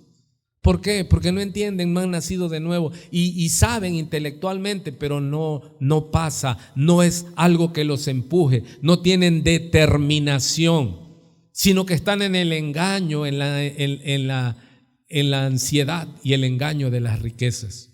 Muchos, ¿cuántos dice el Señor aquí, hermano? Muchos me dirán en aquel día, vuelve a repetir lo que. Hermano, no es por aquellos que tienen mucha devoción en el culto. Señor, Señor, mira esto, mira el otro. Porque hay gente que es experta en exhibir todo su plumaje cuando la gente lo ve, pero en lo oculto, porque Mateo 5, 6 y 7 habla de que tu mejor adoración, tu mejor ofrenda sea ¿cuándo? En oculto. Y tu Padre que ve en oculto, ¿te va a qué? A premiar en lo público. Y hay mucha gente aquí porque se acercan y le dicen, no todo el que me dice ¿qué eran estos religiosos? Sabían cómo hacer el culto, pero no sabían cómo vivir una vida cúltica, una vida cuya adoración sea el Señor Dios Todopoderoso. ¿Cuántos han entendido claramente el sermón de esta mañana, el mensaje central de esta mañana? No basta con saber. Si usted sabe y no hace, condenación, más condenación, porque usted sabe lo que tiene que hacer y no lo hace. Ya no entra el Padre, perdóname porque no sabía lo que hacía. Hace 30 años yo le dije al Padre, cuando me redarguyó el espíritu, le dije: Padre, perdóname porque yo no sabía que todo esto que hacía no solo ofendía a mi familia, sino principalmente te ofendía a ti. 30 años después enseño la Biblia y no puedo decirle que Padre, perdóname, no. Porque no sé, no, ahora yo me digo que sé, aun cuando no sé lo que debo de saber. Pero ¿qué es verdaderamente el cristianismo? Es saber y ponerlo por obra. Porque aquel que sabe y no lo pone por obra, mayor condenación acarrea para su vida. Entonces, ese es el mensaje del Señor Jesucristo. Quiero que entienda que Él está resumiendo su sermón. Hermano, qué predicador más grande que nuestro Señor Jesucristo. Si Él estuviera aquí, ¿cómo cerraría su mensaje nuestro amado Nazareno? Lo que oyeron, iglesia, pónganlo por obra. Se los mando el Señor Jesucristo. Es lo que Él predicaría, es lo que Él siempre exhortaba. Los hacedores. Y hoy retomamos el mensaje. ¿Y qué es lo que le decimos, iglesia? Sé que hacedor de la voluntad de Dios. No es conocer la voluntad de Dios, es hacer la voluntad de Dios. Muchos me dirán en aquel día: Señor, Señor. Mire, para los falsos profetas, ¿no profetizamos en tu nombre? Y en tu nombre echamos fuera demonios. Y en tu nombre hicimos ¿qué? Muchos milagros. Y entonces les declararé: nunca, y ocupa la palabra griega ginosko, que habla de la relación íntima entre un hombre y una mujer. Dice, ustedes hicieron una vida cultica, una vida religiosa, una vida muy vista, pero a él, dice el Señor, nunca los conocí. ¡Wow! Yo puedo estar en una iglesia. Miren la tremenda respuesta, sí. ¿Es una iglesia de sana doctrina? Sí. ¿Es una iglesia sana? Sí. ¿E irme al infierno? Sí. Yo puedo llamar al Señor y adorarlo y predicar, profetizar, y puedo aún ¿a qué? Tener manifestaciones, hermano. El que yo predique, el que yo en la oración y en la fe en el nombre de Jesús eche fuera demonios, no quiere decir que soy salvo. ¿Cuál es lo que va a denotar que soy salvo? Sus frutos. Eso es. ¿Cuántos dicen, wow, qué claro, qué simple es este sermón? Es que de eso se trata. No simplista, simple, sencillo, entendible. Porque por eso al final del capítulo 7, la multitud se maravilló de decir, wow, él habla como quien tiene autoridad y no como los escribas. ¿Por qué? Porque ellos quedaron maravillados, ellos le entendieron. Hermano, y usted puede estar en un lugar donde queremos que usted entienda la palabra. Esto se llama la ortodoxia. ¿Qué es la ortodoxia? La sana, la derecha, la correcta doctrina, ortodoxia. Usted puede oír la sana doctrina, pero ¿qué le falta? La otra orto. ¿Orto qué? Praxis. La correcta práctica de su doctrina. ¿Y esto qué va a producir? Una correcta satisfacción. El hacer tu voluntad, oh Dios mío, me ha agradado. Cuando usted perdona, ¿cómo se siente? Al que lo ofendió. Hermano, usted no lo anda publicando, pero que dice, wow, qué rico es perdonar. Cuando usted ora por los que lo maldicen, de momento como que no, dice, pero el hacer tu voluntad, oh Dios mío, me ha. ¿Cuántos han practicado ya el orar por los que te maldicen? Hágalo. No hay cosa más satisfactoria que eso. Te conviertes en imitador de Cristo. De los que tú te enteras, que tú sabes que te maldicen. Bueno, usted no tanto, a mí sí. A mí nunca me habían maldecido tanto hasta que Dios me llamó al pastorado. Ni cuando fui un delincuente borracho, engañador. No, a la gente hasta bien le caía yo. Mira, ahí viene Gustavo, no hombre, ese canta ya cuando está y gasta y pierde hasta la vida. Tenía yo muchos amigos. Ya desde que el Señor me llamó, ya todos me culpan a mí, hermano. Que si el marido adulteró, el pastor. Pero yo, ¿qué? Si yo no salgo de mi casa. Yo no ando en los moteles con esos adúlteros. ¿Por qué? Porque me cuido día y noche, hermano. Aleluya. Pero mire qué hermoso es que a usted lo maldicen, porque todo aquel que quiere vivir piadosamente padecerá ¿qué? Persecución. La gente te juzga. Estás enfermo ¿y para qué sirve la iglesia pues? Si Dios no llegó a sanarme mi físico solamente, sino mi alma. ¿Para qué oras tanto? Si tus problemas siguen igual. Sí, pero yo no estoy igual. Aleluya. Hermano, ¿qué sucede cuando oro y vuelvo a ver y los problemas están igual? Yo ya no estoy igual. Dígale. Hermano, los problemas pueden estar igual. ¿Cuál es el beneficio de la oración? Estoy fuerte. Y que siga el problema. Yo voy a continuar. ¿Cuál es el problema entonces? Que cuando el problema te vence, quiere decir entonces que te secaste, que te debilitaste y se acabó. Pero ¿qué es lo que hace la oración correcta al Dios correcto, todopoderoso? ¿Quita el problema? No, porque muchas veces eso viene de parte de Dios. La lluvia viene de Dios. Los ríos, el agua viene de Dios, el viento viene de Dios, porque es necesario que así como el oro es probado por fuego, que también la fe sea probada para ver si somos o no. Aleluya. Alguien está aquí en este lugar. Hermano, que vengan las lluvias, que vengan los ríos, que sople el viento. La diferencia es en quién estoy fundado, en quién está mi confianza. Es en Él. No es que haya ausencia de problemas, no. Esto está así porque estamos en una tierra maldita, la estamos atravesando, pero vamos en pos del supremo llamamiento, olvidando lo que queda atrás. Una cosa hago, extendiéndome a lo que está adelante. ¿Y eso cómo? Orando. Ora la iglesia y el mundo sigue peor. Hermanos, pero es que la oración no es para contrariar la voluntad de Dios. La oración es para fortalecernos, para no desmayar. Por eso yo le digo, ore. ¿Sabe por qué muchos se caen? Porque no oran. Porque el ratito que oran es en el culto, domingo. Y de ahí los pierde uno, 2 domingos. Hay algunos que llegan y hasta los veo. Yo digo, ay, mira cómo está esto, el otro. Piensa que lo está uno viendo por otra cosa. No, es que no lo he visto. Y quiero ver si hay luz en sus ojos o ya no hay. Aleluya. Le ruego, hermano, medite en el Señor. Busque al Señor de día y de noche, porque si no es más las tinieblas y están hundiéndolos. Y lloro y sufro. ¿Por qué, hermano? Porque veo gente muriendo en su fe, ya como pabilo. Y si les preguntas, hermanos, ¿por qué no vienes? Todos tienen el argumento perfecto. ¿Usted por qué no trabaja, pastor? Casi me lo dice. Yo tengo que trabajar. Sí, hasta se molestan. ¿Por qué señal de qué? Que los problemas ya los tienen agobiados. Hermano, yo oro y los problemas se van. No, pero yo estoy diferente. Yo estoy fuerte. Y puedo salir y ver el problema y decir, ahí estás y ahí seguirás, pero conmigo no podrás, porque el que me sustenta es mi Señor, porque Él prometió sustentarme desde el vientre de mi madre hasta las canas, y cuando me vaya ahí te quedas problema. Yo ya acabé, entro al reposo. Aleluya, santo es Dios. Pero ¿qué es lo que tiene que hacer? Ponga por obra. Mire, es que es increíble. Si sabes que en la oración hay poder, pero no oras. Hermano, te dieron un medicamento y dice, mira, el medicamento carísimo de patente me va a sanar y me va a... Pero tómatelo por el amor de Dios.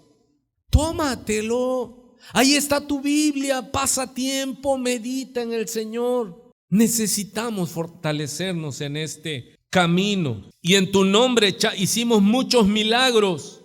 Pero mire, contundente el Señor dice, y entonces les declararé, nunca os conocí. Apartaos de mí. Mira la autoridad del Rey de Reyes.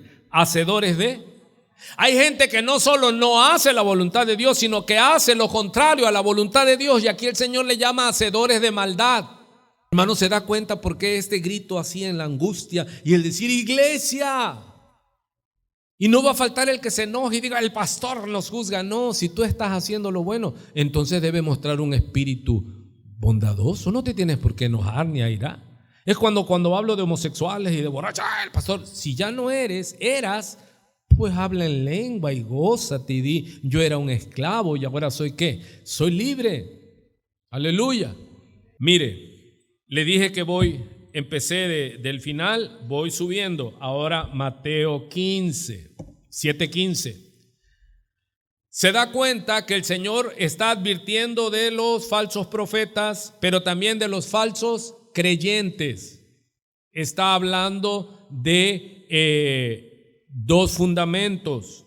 Dice el verso 15: cuídense de los falsos profetas que vienen a ustedes con vestidos de ovejas. Hermano, ¿cuándo es más peligroso un enemigo? ¿Cuando viene con todo, mostrando toda su fuerza, o cuando viene como una serpiente? Porque ¿cuál es la estrategia del diablo? Él quiere que tú no creas en él. Hay mucha gente que dice, ay, no predique de diablo. Jesús predicó del diablo, de los demonios, del infierno, más que del cielo. Wow. El Señor advirtió más sobre el infierno que sobre el cielo, hermano. Pero son pocos los que huyen. Guardaos de los falsos profetas que vienen a ustedes con vestidos de ovejas, pero por dentro son lobos rapaces. Y mire aquí, hermanos, amados, el Señor cuando en Génesis dice, y todo árbol dé fruto según su género. Y vemos que el filtro para conocernos no es si yo canto en la iglesia, no es si digo Señor, Señor y predico y aún los demonios son expulsados cuando yo nombro a Jesús. No, aquí lo que va a avalar si soy hacedor se llama fruto. No, pero es que la salvación es por gracia. Sí, pero el que eres salvo se tiene que demostrar como fruto. ¿Y a qué le llama frutos? Juan el Bautista dice, haced frutos dignos de arrepentimiento. Frutos que muestren que te arrepentiste? ¿Cuál es uno de los frutos que muestran que me arrepentí? Que cuando me ofenden me enojo, pero después ¿qué? Perdono y me corrijo. La gente te ve hacer eso y ¿qué dice? Wow, ese algo le pasó. ¿Sí? Cuando de repente te airas y casi te quieres convertir, la ropa quiere como que romperse y aparecer el hombre verde, pero después de ahí ¿tú qué dices? ¿Sobre qué habla mucho el Señor? Sobre la ira. El ejemplo de Jonás. Jonás era un profeta, pero ¿era qué? Iracundo. Él aborrecía a los ninivitas como todos los israelitas, y cuando Dios lo mandó a predicarle a los israelitas, él sabía que Dios los iba a perdonar y no quería, y huyó.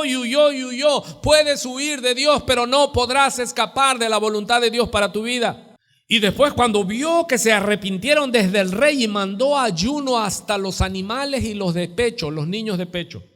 Y él estaba allí viendo a Nínive y estaba furioso.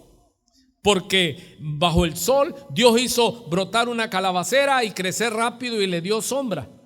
Y ya ahí estaba Jonás. Pero Jonás estaba contento, aún en la bendición de Dios no. Porque aborrecía a todo un pueblo. Y cuando entonces Dios mismo mandó, hirió la calabacera y se murió y el sol le golpeaba y Jonás estaba furibundo, y Dios le dice: ¿haces tú bien en enojarte tanto? Yo te pregunto, congregante de la Iglesia de Cristo, cuando hay cosas contrarias y que no salen como quisiéramos, ¿dónde se nota de qué espíritu somos? En el nivel de ira. Es que es injusto. Sí, es injusto que Cristo muriera por nosotros. ¿Por qué no dices eso es injusto? Porque seguimos siendo ególatras, solo nosotros. Y cuando alguien contraría nuestra voluntad, dice que el necio al instante da a conocer ¿qué? ¿Cuántos se dan cuenta que uno de las manifestaciones de pecado es la ira? ¿Qué pasó en la caída del hombre? Medite. ¿Qué le pasó a Caín? Se enojó con Dios. ¿Por qué Dios no aceptó su ofrenda? Por eso, porque era iracundo. ¿Cuántos se dan cuenta, hermano? Que una de las luchas que tenemos usted y yo, usted más que yo, es la ira. ¿Cuántos son iracundos? No, yo tengo mi carácter. No, eres iracundo. Y hasta cuando yo te digo eres iracundo, ya casi estás que no. Te airas. ¿Cuántos tienen problemas con la ira? Matrimonio. Yo tengo problemas con mi esposa, con la Santísima Pastora. ¿Por qué? Porque ella dice una cosa y yo otra, y yo lo veo desde una perspectiva y ella de otra, y estamos así viendo. ¿Y cuál es la solución mexicana? Pues me divorcio. ¿Cuántos gritan eso? Me divorcio. Me voy a casa de mi madre. Pues ya ni casa de mamá ni de papá tenemos los que ya estamos mayores. ¿A dónde iremos? Pues al patio a dar vueltas, a rumiar. Pero ¿con qué batallamos, amados míos? ¿Por qué la gente rompe las relaciones? ¿Por qué? Porque no tenemos frutos. Perdonar. No sabemos. No tenemos como esos vehículos, es que ese no tiene reversa, todo es para adelante. No tenemos el decir, bueno, me detengo. ¿Y por qué vamos a destruirnos? Decir, hermano, perdóneme si lo ofendí. ¿Y el otro qué debe hacer? Si le estoy pidiendo perdón, ¿qué debe de hacer? Eso es fruto. ¿Cuántos están oyendo? Pero cuando estamos dos soberbios, ¿quién perdona a quién? Nadie. Se rompe la relación y no queremos saber nada de nadie. ¿Dónde está tu hermano? ¿Y qué? Yo soy guarda de mi hermano. Le está contestando a Dios. ¿Por qué? Porque estaba iracundo. Dice que su ceño se frunció. La cara del iracundo cuando está irado se ve, hermano. El entrecejo. ¿O usted sí o no se da cuenta de una persona cuando está enojada? Y más si está enojada con usted. ¿Cómo está? Oye, ¿qué es? Oye, sí, ahí está. Entonces dice, ya hay problema. Algo está mal. Y tanto se enojó Caín. ¿Y dónde aparece, hermano? La ira. En el principio. Por causa del pecado. Entra el miedo en el primer hombre. Es que tuve miedo y me escondí. Y después en su hijo, ¿qué? una ira asesina y mata a su hermano.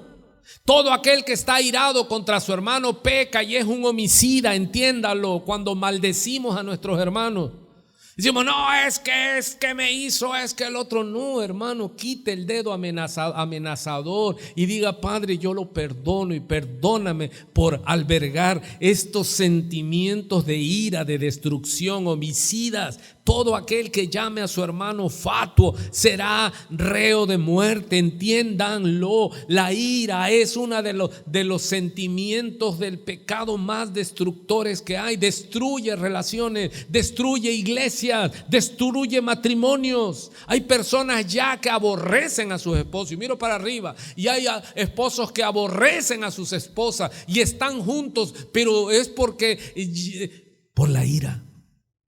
Dice que en la ira no obra la justicia de Dios. Y aquí lo vamos a ver.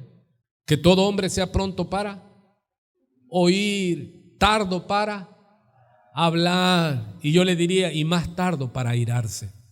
¿Cuál es tu problema, iglesia? El mismo que el mío, la ira, la inconformidad, la amargura. ¿Y cómo la disfrazamos? No es que el hermano tiene su carácter, no, es iracundo. No tiene dominio propio, tiene demonio propio. Pero no hay dominio. Y el dominio es por la llenura del Espíritu Santo. Es que entiéndalo, así es, no. Es iracundo. ¿Su fruto es bueno o es malo? Malo. Pero es predicador, es un falso predicador, porque predica pero no aplica. Su esposa, pobre, la trae como si fuera su sirvienta. Sus hijos hasta miedo le tienen. Así que por sus frutos dice que tengamos cuidado. ¿Cómo vamos a identificar a los falsos profetas, a los falsos profesantes? Hermano, así como hay falsos profetas, hay falsos profesantes, dice lo que estamos escribiendo. No me estoy desviando. El Señor está hablando dos grupos, dos personas, dos fundamentos. Falsos profetas y falsos profesantes. ¿Quién es un falso profesante? Los que nos congregamos en una iglesia. Decimos, sí, es que el profeta, es que el pastor. Sí, pero tu fruto, ¿cómo es tu fruto? ¿Cuántos si se examinan dice, wow, mi fruto, dice el Señor? Por su fruto los conoceréis, verso 16, ahí está en la pantalla, signos de interrogación. ¿Acaso se recogen uvas tan ricas, tan dulces de los espinos? La respuesta es que no. ¿O higos? ¿Qué tan ricos los higos? ¿De los abrojos? No. El Señor dice, así todo buen árbol da buenos frutos, pero el árbol malo da frutos malos. No puede, es imposible el buen árbol dar frutos malos. Es imposible, no puede el árbol malo dar frutos buenos. Así que todo árbol que no da buen fruto es cortado y echado en el fuego. El que tenga oídos para oír. Así que, dice el Señor, por sus frutos los conoceréis. No todo el que habla bonito vive bonito. ¿Y qué es vivir bien? ¿Y qué es tener buenos frutos? Obedecer, poner por obra los mandamientos del Señor. Hermano, pero me airo. Sí, eso denota que somos árboles caídos. Pero ahora está Cristo en mí, la savia del Espíritu Santo corre en mí y ahora sí puedo, ¿qué? Perdonar. ¿Sabe que cuando estoy molesto con alguien, lo aprendí hace muchos años, me lo enseñó un hermano, me dice, cuando sientas que quieres matar a alguien, dice, ora por él. Eso es, ore por él. Usted siente que quiere matar al pastor, ore por el pastor. No se ría, le estoy hablando en serio. Alguien que te dañó, alguien que te está matando en vida, ora. Pide misericordia porque como nuestro Padre es misericordioso, nosotros tenemos que ser misericordia. Tú pides misericordia. Dice, misericordia se hará con los ¿quién? Con los misericordiosos. Hermano, ¿por qué juzgas hasta la muerte a las personas que te dañaron? No estoy hablando a cualquiera, gente que te dañó, gente que abusó de ti. ¿Qué tienes que hacer? La venganza no es tuya, es del Señor. Entonces, ¿qué tengo que decir? Padre, siento abominación por esta persona, pero yo no quiero vivir así. Yo quiero ser como tú. Y en este momento lo perdono, la perdono, lo suelto, los bendigo. Y cada vez que venga ese sentimiento, vuelves a perdonar. ¿Cuántas veces? Hasta que dejes de sentir esa furia interior. Porque no se trata, pero ya oré, sí, pero ¿cada cuánto vas a perdonar? Todas las veces que venga ese sentimiento, vuelve a deshacerte de él y entrégalo al Señor. Ok, hasta aquí vamos viendo algo. Somos salvos por gracia, no por obras, pero somos salvos por gracia para hacer las buenas obras. ¿Cuántos están entendiendo? Porque había una discusión teológica. Por ejemplo, uno de los grandes hombres, Martín Lutero, decía, no, es que Santiago, su epístola es de paja, diciendo, esa se enciende, esa está mal, porque Santiago pide obras, cuando sabemos, porque Martín Lutero, él era un sacerdote, un monje católico, pero al leer el libro de Romanos, él encuentra que el justo por la fe vivirá, y él pertenecía a la confesión católica, que la confesión católica hace énfasis en las obras. Dice que para ser salvo tienes que hacer, y nosotros los evangélicos decimos no, para ser salvo es obra de Dios, tengo que creer en Jesús porque soy salvo por la gracia, el regalo, el don de la fe que Cristo me da. Y esa es, hermano, ¿está en desacuerdo la Biblia? ¿Está mal inspirado Pablo y Santiago? ¿Cuántos dicen no? De ninguna manera, sino que Pablo está hablando antes de, y Santiago está hablando ¿qué? Después de. Pablo dice, estábamos muertos en delitos y pecados, pero llega Dios en esa extraña operación, abre nuestros ojos, nos da vida y nosotros somos salvos. ¿Qué hiciste? Nada. Solo puse el muerto, como yo digo. Pero cuando vamos a Santiago, que es conocido como el práctico, Santiago, hermano de mamá de Jesús, y fue apedreado a los 60 años, porque era contundente, hermano. O sea, Santiago no le daba vueltas. Yo digo, Señor, que no sea yo como Santiago. No quiero morir joven. Porque Santiago era contundente en su tiempo. Él decía, no sabes, hombre vano, que la fe sin obras está muerta. Pero Pedro dice que somos salvos por fe, por medio de la gracia, y esto no de vosotros, pues es un regalo de Dios, no por obras para que nadie se gloríe. Y pareciera que había ¿qué? Una contradicción. Hermanos, ¿somos salvos por gracia o por obras? Por gracia. Pero somos salvos por gracia, ¿para qué? Para mostrar frutos de que somos salvos. Porque usted dice, yo soy salvo, y yo te digo, ajá, ¿y por qué estás en adulterio? Bueno, pero yo creo en Jesús. Los demonios también creen y hasta tiemblan. ¿Cuántos entienden esto? Porque nos vamos a encontrar mucha gente así. Gente que son de culto, gente que se congregan en una iglesia, pero son adúlteros, son viciosos, son malos. Y usted cuando les dice algo, no, pero si yo me conozco la Biblia. Hermano, en consejería yo me he topado con gente que ha venido de otras congregaciones y me dice, no, pastor, he leído la Biblia 3 veces. Yo digo, ah, caray, el diablo. Porque sabe, tentó al Señor con la palabra. Escrito está, le dijo Satanás. A mí no me impresiona que sepan Biblia, me impresiona que aunque sepas 2, 3 versículos los apliques. Eso es impresionante. Porque aquí hay mucha gente, hermano, que sabe mucha Biblia, pero a la hora de la vorágine y del problema, ¡pum!, se fue la Biblia y sale el demonio que tienen adentro. Y te maldicen y despedazan y tú dices, ay, es hermano, pero de Satanás, porque de Cristo no. Y esto es así, hermano, al pan pan y al vino vino. Mucha gente se encabrita conmigo y hasta se van, ¿por qué no? Es que el pastor no tiene misericordia. Le digo, sí, tengo amor, porque el amor es fuerte, el amor que no confronta, el amor que no incomoda, no es amor. Si tú ves que tu hijo, tu hija está en el camino de muerte y no le dices nada, a tu hijo aborreces, sé piedra de tropiezo. Hermano, ¿qué? ¿No temes a Dios? Y tú sabes que la vida de tu hijo es camino de muerte y no te le paras enfrente. Muy bien, deme unos minutos más. Así que por sus frutos los conoceré. Entonces no soy salvo por asistir a una iglesia, pero es la iglesia de sana doctrina de Jiquilpan 15. No importa, hermano. Aquí también viene el diablo a oír y luego se va. El pastor me ofendió, nos llamó diablos en el culto. Porque no falta luego el que tiene el paranoico de iglesia, que tiene delirios de persecución. Vamos un momento a Santiago. Empieza Santiago 1:19. Por esto, mis amados hermanos, todo hombre sea pronto para oír. Hermano, grábatelo de memoria. Debes de ser pronto para oír y debes de ser ¿qué? Tardo para hablar. ¿Cuántos tienen problemas con su lengua? Yo, hermano, por ser predicador, el que más habla, más problemas tiene. Y a veces me bajo del púlpito y sigo, hermano, acelerado. ¿A cuántos los ha hecho pecar su manera precipitada de hablar? Es tiempo de confesar pecado.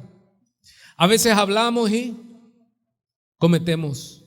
Por eso dice la Escritura que el que calla es pasado por sabio. Hay gente que habla mucho, pero no conecta, que es como dice mucha gente, hay que conectar el cerebro o la lengua con el cerebro y permanecer mejor callados. ¿A cuántos los han metido en problemas sus comentarios? Sí, hermano. Porque luego mucha gente que es tu enemiga va a usar tus comentarios en contra. Y como hay gente que los cree sin pedir testimonio, dice, no, pero a ver, tráigame a alguien que me oyó diciendo lo que usted dice. No, pero yo lo creo. Ah, ok. Continuamos. Tardo para hablar, y yo le pondría, y más tardo para airarse. Mire, ¿cómo no me airo pronto? Cuando escucho, callo. ¿Cuántos les han dicho a alguien, es que quiero hablar con usted, y tú le dices, mira, en este momento no puedo hablar, déjame? A veces me informan algo y me dice, pastor, ¿ya habló con fulano? Le digo, no. ¿Y por qué? Le digo, estoy llorando. ¿Y pero por qué o para qué? Le digo, estoy llorando para no ir en la carne, y sí en el espíritu. Porque si vamos en la carne, ¿qué, hermano? Despedazamos, porque somos iracundos, somos así para juzgar. No, yo me he enterado de muchas cosas y ¿sabes qué? Todavía no las hablo. Y a veces las desecho porque ni hay testigos y estoy esperando que el hermano o la hermana sobre el cual hay ese señalamiento corrige su vida y ya no lo provoco a ir, hermano. Porque usted tiene que aprender a tratar a las personas. Hay gente que no, tantito lo tocas. Son iglesias de cristal. Debes de tener cuidado. Yo sé muchas cosas y a veces me dicen, pastor, por favor hable con ella. Le digo, momento, estoy orando. Estamos atando los 10,000 demonios que están allí. Porque la ira del hombre no obra la justicia de Dios. Por lo cual, desechando toda inmundicia y abundancia de malicia, recibid con mansedumbre la palabra implantada, la cual puede salvar vuestras almas. ¿Y cuántos se acuerdan ahora que su hermano en la carne de mamá dijo que quién sería el hombre prudente, el que edifica sobre la roca? ¿Cuál es la característica? Oye y hace. Santiago lo vuelve a decir, recibid con mansedumbre la palabra implantada, la cual puede salvar vuestras almas. Y lo resume que en el verso 22, pero sed hacedores de la palabra y no tan solamente, mire, esto es impresionante, oidores. ¿Y qué pasa con el que oye la palabra, la sabe, hasta en sus rezos la repite, pero solamente es oidor? Se está engañando ¿a quién? A él mismo. Yo sé cómo debo de vivir, pero no vivo. ¿A quién estoy engañando? Yo me puedo conducir como un pastor correcto. ¿A quién estoy engañando? Usted va a decir, a nosotros. No, me estoy engañando a mí mismo. Y eso debe darnos escalofrío de muerte, hermano. Por eso es que debemos examinarnos, no examinar a la iglesia, examínate tú, para que usted pueda quitar la mota, la paja en el ojo de su hermano. Usted tiene que examinarse, y si hay una viga en usted, quitarla, decirle al Señor, para que entonces yo pueda caerle a palo a mi hermano. No, para que entonces yo pueda ser ayuda de mi hermano en corregirlo con amor, con doctrina y decirle: hermano, esta actitud tuya, esto que estás haciendo no agrada a Dios. Pero cuando tengo esa autoridad, cuando yo expuse mi vida a Dios y le dije: Señor, no soy digno, ayúdame, Señor, sed santos porque yo soy santo, porque si no vamos a ser solo fariseos, vamos a estar señalando y tronando contra todos, engañándonos a nosotros mismos, porque hay gente que no hay nadie perfecto, solo ellos.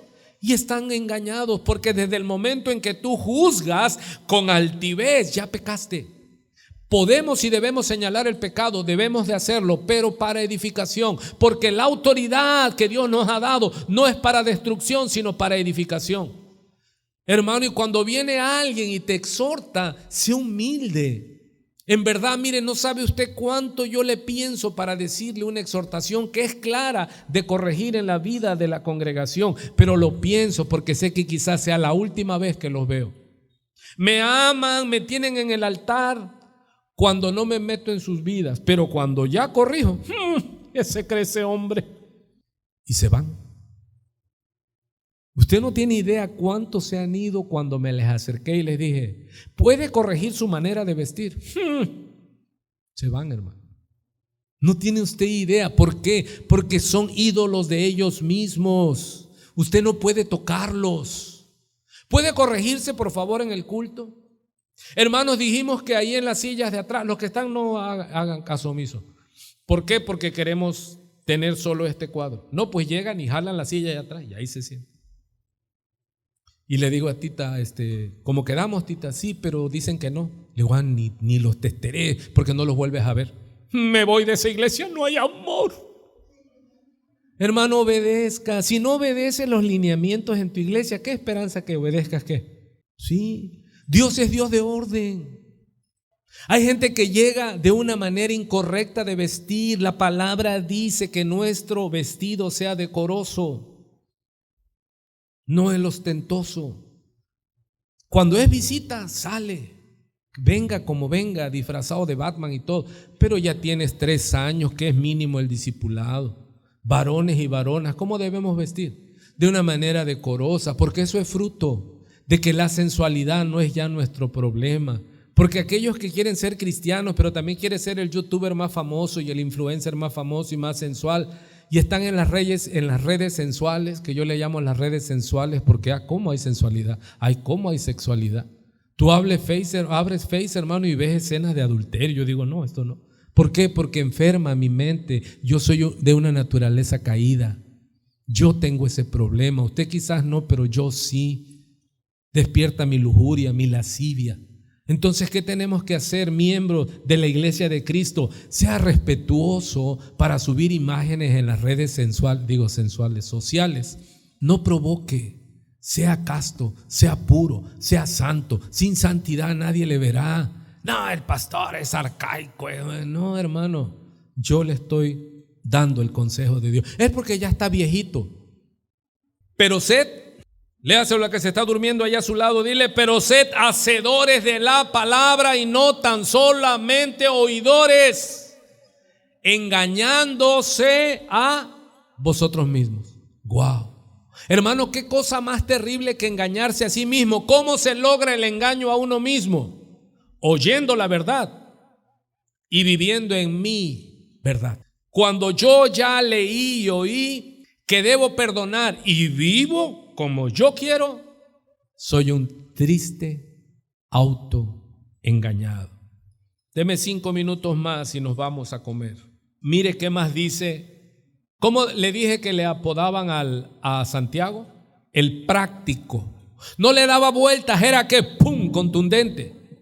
Lo mataron, lo apedrearon. Yo en mi análisis digo: no, pues ¿cómo no lo van a matar? Si no tenía filtro, ese Santiago lo daba así. Yo a veces tengo temor, hermano. No salgo así acabando de predicar. No cree usted que salgo inmediatamente. Me vaya a estar esperando alguien en la banqueta, así te quería agarrar. Chaparro, hijo del diablo.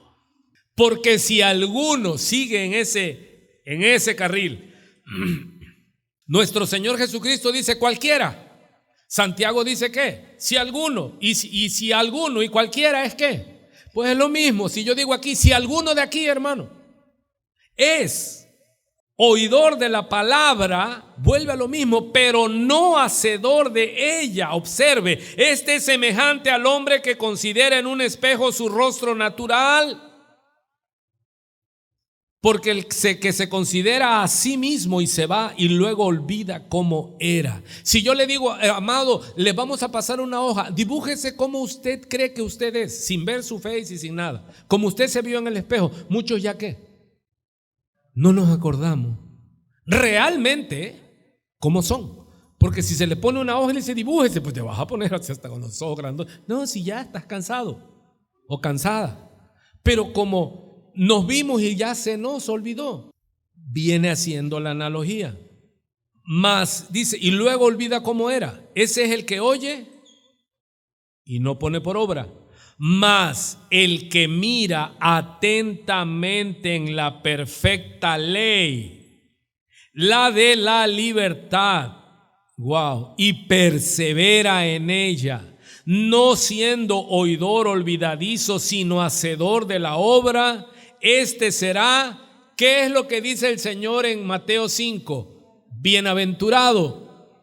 ¿Cuántos se dan cuenta la relación tan hermosa del Espíritu Santo entre nuestro amado Jesús? Dice bienaventurado. Al final de su sermón dice, ¿quiénes son bienaventurados? Los que hacen, los que escuchan mi ley y las hacen. Están en la perfecta voluntad de Dios. Su hermano Santiago, del mismo espíritu en la iglesia, dice que ¿quiénes son los bienaventurados?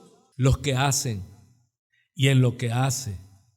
Dice más, si alguno se cree un verdadero adorador, aquí aparece la palabra, si alguno se cree religioso entre ustedes, hermanos, si alguien aquí se cree ¿qué? Aquí está el pastor Gustavo y, hermanos, la paz de Dios sea con ustedes. Usted dice, no, el hermano es buen religioso, el hermano es adorador. Mira, si alguno se cree religioso entre vosotros, pero no refrena ¿qué? Su lengua. ¿Cuál es uno de los problemas graves que tenemos nosotros cuando estamos airados? Pip, pip, pip. Yo veo a un cristiano cuando se enoja y dice malas palabras, digo, tacha. No es que me hiciste enojar y por eso dije malas palabras. No te hice enojar, eres enojón. Y dijiste malas palabras porque eso está abundando en tu corazón, sale por tu boca. Aquellos que buscan el pretexto para insultar cuando están enojados, eso es lo que hay en su corazón. Aquel que dice que es miembro de la iglesia de Cristo, que es fundadora, pero te veo en la calle y blasfemas e insultas y lastimas con tus adjetivos calificativos, tú eres carne, te engañas a ti mismo. No, pero es que me hizo. Usted oyó al Señor Jesús en la cruz, muriendo injustamente y él blasfemando, él perdiendo el control, el dominio de su idioma, de su lengua. No. Él dijo antes de expirar, Padre, perdónalos, porque no saben. Y se oye muy romántico, pero él estaba muriendo. Su corazón se estaba rompiendo y no salió de él, ¿qué? Palabra impropia. Como cordero mudo fue llevado al matadero, imitad, sed como Cristo. Pero nosotros tantito que nos llevan en una injusticia, ¿cómo estamos? No se vale. Ay, y es el líder de alabanza y es el maestro del discipulado, mentor de mentores. Mienta y miente. Amado, eso es fruto. ¿Y qué tenemos que hacer? ¿Reírnos nada más o decir no? Examínate, examinémonos. ¿Para qué les doy más y con poquito ya estamos diciendo, ya suélteme, pastor, que quiero vomitar? Vaya al baño y vomite, sáquese ese demonio, ese líquido de donde se alimenta y el demonio, hiel de amargura. Porque dice Santiago, ya no vamos a llegar hoy, el miércoles continuamos, el que no controla su lengua. ¿De qué sirve que cantes bonito, que prediques bonito, que enseñes bonito? Si hablas como diablo, tantito te mueven. ¡Puf! Porque para eso son las pruebas. Hermano, cayó lluvia. ¿Quién la manda? Dios. Creció el río y golpea. ¿Quién lo mandó? Dios. Vinieron los vientos. ¿El diablo? No, Dios te golpea. ¿Para qué? Para que seas probado y para que nosotros mismos nos demos cuenta que nos falta. Decían los profetas, fui pesado en balanza y fui hallado, ¿qué? Falto. Con honestidad, hermanos. ¿Cuántos reciben esta palabra y dicen, me falta? Me falta. Dice que el necio al instante da a conocer su ira. ¿Cuántos aquí, hermanos, son como mecha corta? Enseguida, ¡pum! Y la gente dice, ¿y es el hermano? ¿Y es la hermana? Sí, pero debemos de entender que Dios nos demanda frutos dignos de arrepentimiento. Aleluya. ¿Cuántos hasta aquí dicen gracias? Hemos recibido la palabra. Tengo mucho más. Solo déjeme darle otros versículos porque ahí terminamos el segundo punto. A mitad del segundo punto y nos retiramos de este santo lugar. ¿A quién le está hablando Santiago, amados? ¿Al mundo? ¿A la iglesia? ¿Cuántos dicen me está hablando a mí? Y dice, hermanos míos, ¿de qué aprovechará si alguno dice que tiene fe y no tiene obras? ¿Podrá la fe salvarle? ¡Wow! Pero si dice que la fe es la que salva. Pero la fe genuina, la fe verdadera, Dios, el Dios perfecto, el ser, permíteme, el más maravilloso, ¿no iba a tener cuidado de que supiéramos nosotros quién es de la fe y quién no? ¿Cómo sé yo en la iglesia quién es de la fe y quién no? Yo les predico para todos, pero yo tengo identificados personas, otros que ya se fueron, que no eran de la fe, que asistieron a la iglesia, pero sus obras eran malas. ¿Y qué es lo que muestra el fruto malo? Que el árbol es malo. No hay equivocación. Es un filtro impasable. Pero ¿a quién debemos examinarle el fruto? ¿A los demás o mi fruto? Mi fruto. ¿Cómo soy? ¿Qué es mi esencia, mi pensamiento, mis deseos? ¿Qué es lo que realmente a mí me mueve y yo quiero hacer? ¿La codicia, la avaricia? ¿O realmente quiero servir y glorificar a mi Dios? Dice entonces Santiago, pareciera que se contradice con Pablo, porque Pablo dice que por fe somos salvos en Efesios capítulo 2, pero Santiago los recibe y les dice, ¿podrá tu fe sola salvarte? Porque tú dices que tienes fe, pero no tienes obras. ¿Sí? ¿Cuántos entienden esa parte? Hermano, ¿cuántos aquí tienen fe? Mire lo que le voy a preguntar y le voy a decir. Ayúdeme para que acabemos y nos vayamos. ¿Cuántos aquí tienen fe? Ni uno. Padre, estamos peor. ¿Y qué obra tienes para avalar esa fe que tú dices? ¿Mientes? ¿Mientes? Tú que dijiste que tienes fe, ¿mientes? ¿Sí o no? ¿Sí? ¿Mientes? ¿Sí o no? O a veces no. ¿Cuántas mentiras te hacen mentiroso? Otra pregunta para fruto de tu fe. ¿Robas? ¿Robas? No te creo, porque ya me dijiste que eres mentiroso. Así que lo más seguro es que seas mentiroso y ladrón. ¿Cuántos se airan cuando te dicen mentiroso y ladrón? Ahora tienes otro problema. Eres iracundo. ¿Qué tengo que hacer con eso? Irlo cambiando. ¿Cómo lo cambio? Si ya soy hijo de Dios, leyendo la palabra, orando, pidiendo la llenura del Espíritu Santo. Ok, ya aplicamos eso, termino de leer y nos vamos.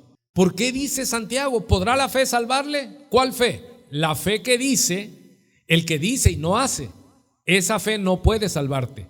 La fe que salva es la fe que hace. ¿Ya entendió?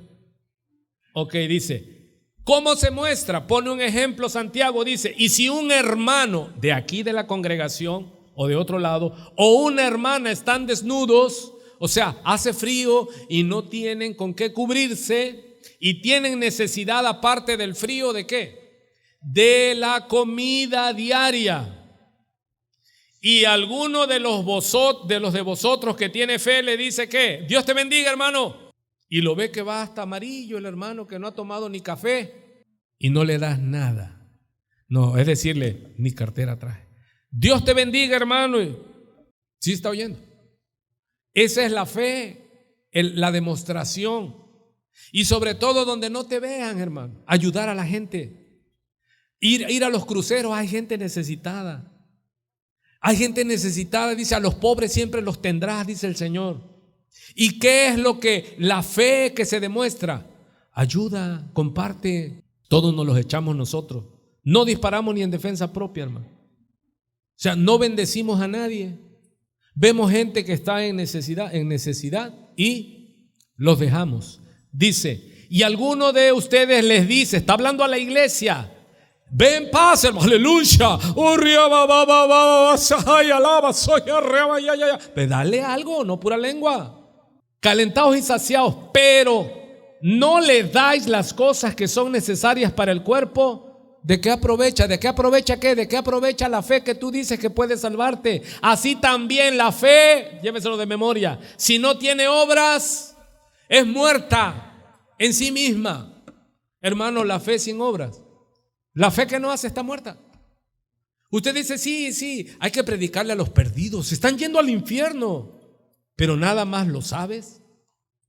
¿Qué es peor? Lo comentas, pero no le predicas el evangelio a nadie. Esa fe que tú dices tener, también la tienen los demonios. Y esos son más pentecostales, hasta tiemblan, dice. Hermano, no todo el que dice, Señor, Señor, entrará al reino de los cielos, sino el que hace la voluntad de nuestro Padre que está en los cielos. En una reunión estaba Jesús enseñando y sus discípulos, al ver a la mamá de Jesús y a sus hermanos, hijos de María, van y se acercan con Jesús y le dicen, Señor, Señor, tu madre y tus hermanos te buscan. Y él no cortó su sermón. Él dijo, ¿mi madre y mis hermanos? ¿Quién son mi madre y mis hermanos? Y volteándose hacia audiencia dijo, el que hace la voluntad de mi Padre que está en los cielos, este es mi Padre, mi madre, mis hermanos. No todo el que dice Señor, Señor. Usted puede estar aquí, hermano, y yo quiero que se vaya atravesado con esa palabra. Usted puede estar aquí, cantar, llorar, hacer, pero usted no obedece. Usted se está engañando a sí mismo, porque hay que ser hacedores de la palabra y no tan solamente oidores de la misma. La paz de Dios sea con usted, la paz de Dios sea en su casa. Estaremos orando porque eso es lo que debemos de dar los unos por los otros. Yo tengo mi trabajo de estar orando por usted, por su casa, por sus hijos, por sus nietos, para que la misericordia, no la justicia, la misericordia de Dios sea sobre cada uno de vosotros. Nos despedimos y nos vamos. Martes 10 de la mañana tenemos oración. Venga. Miércoles 6 de la tarde tenemos culto, estudio bíblico. Está invitado en el nombre del Señor Jesús. Buena tarde, buen provecho. Estamos despedidos. Amén.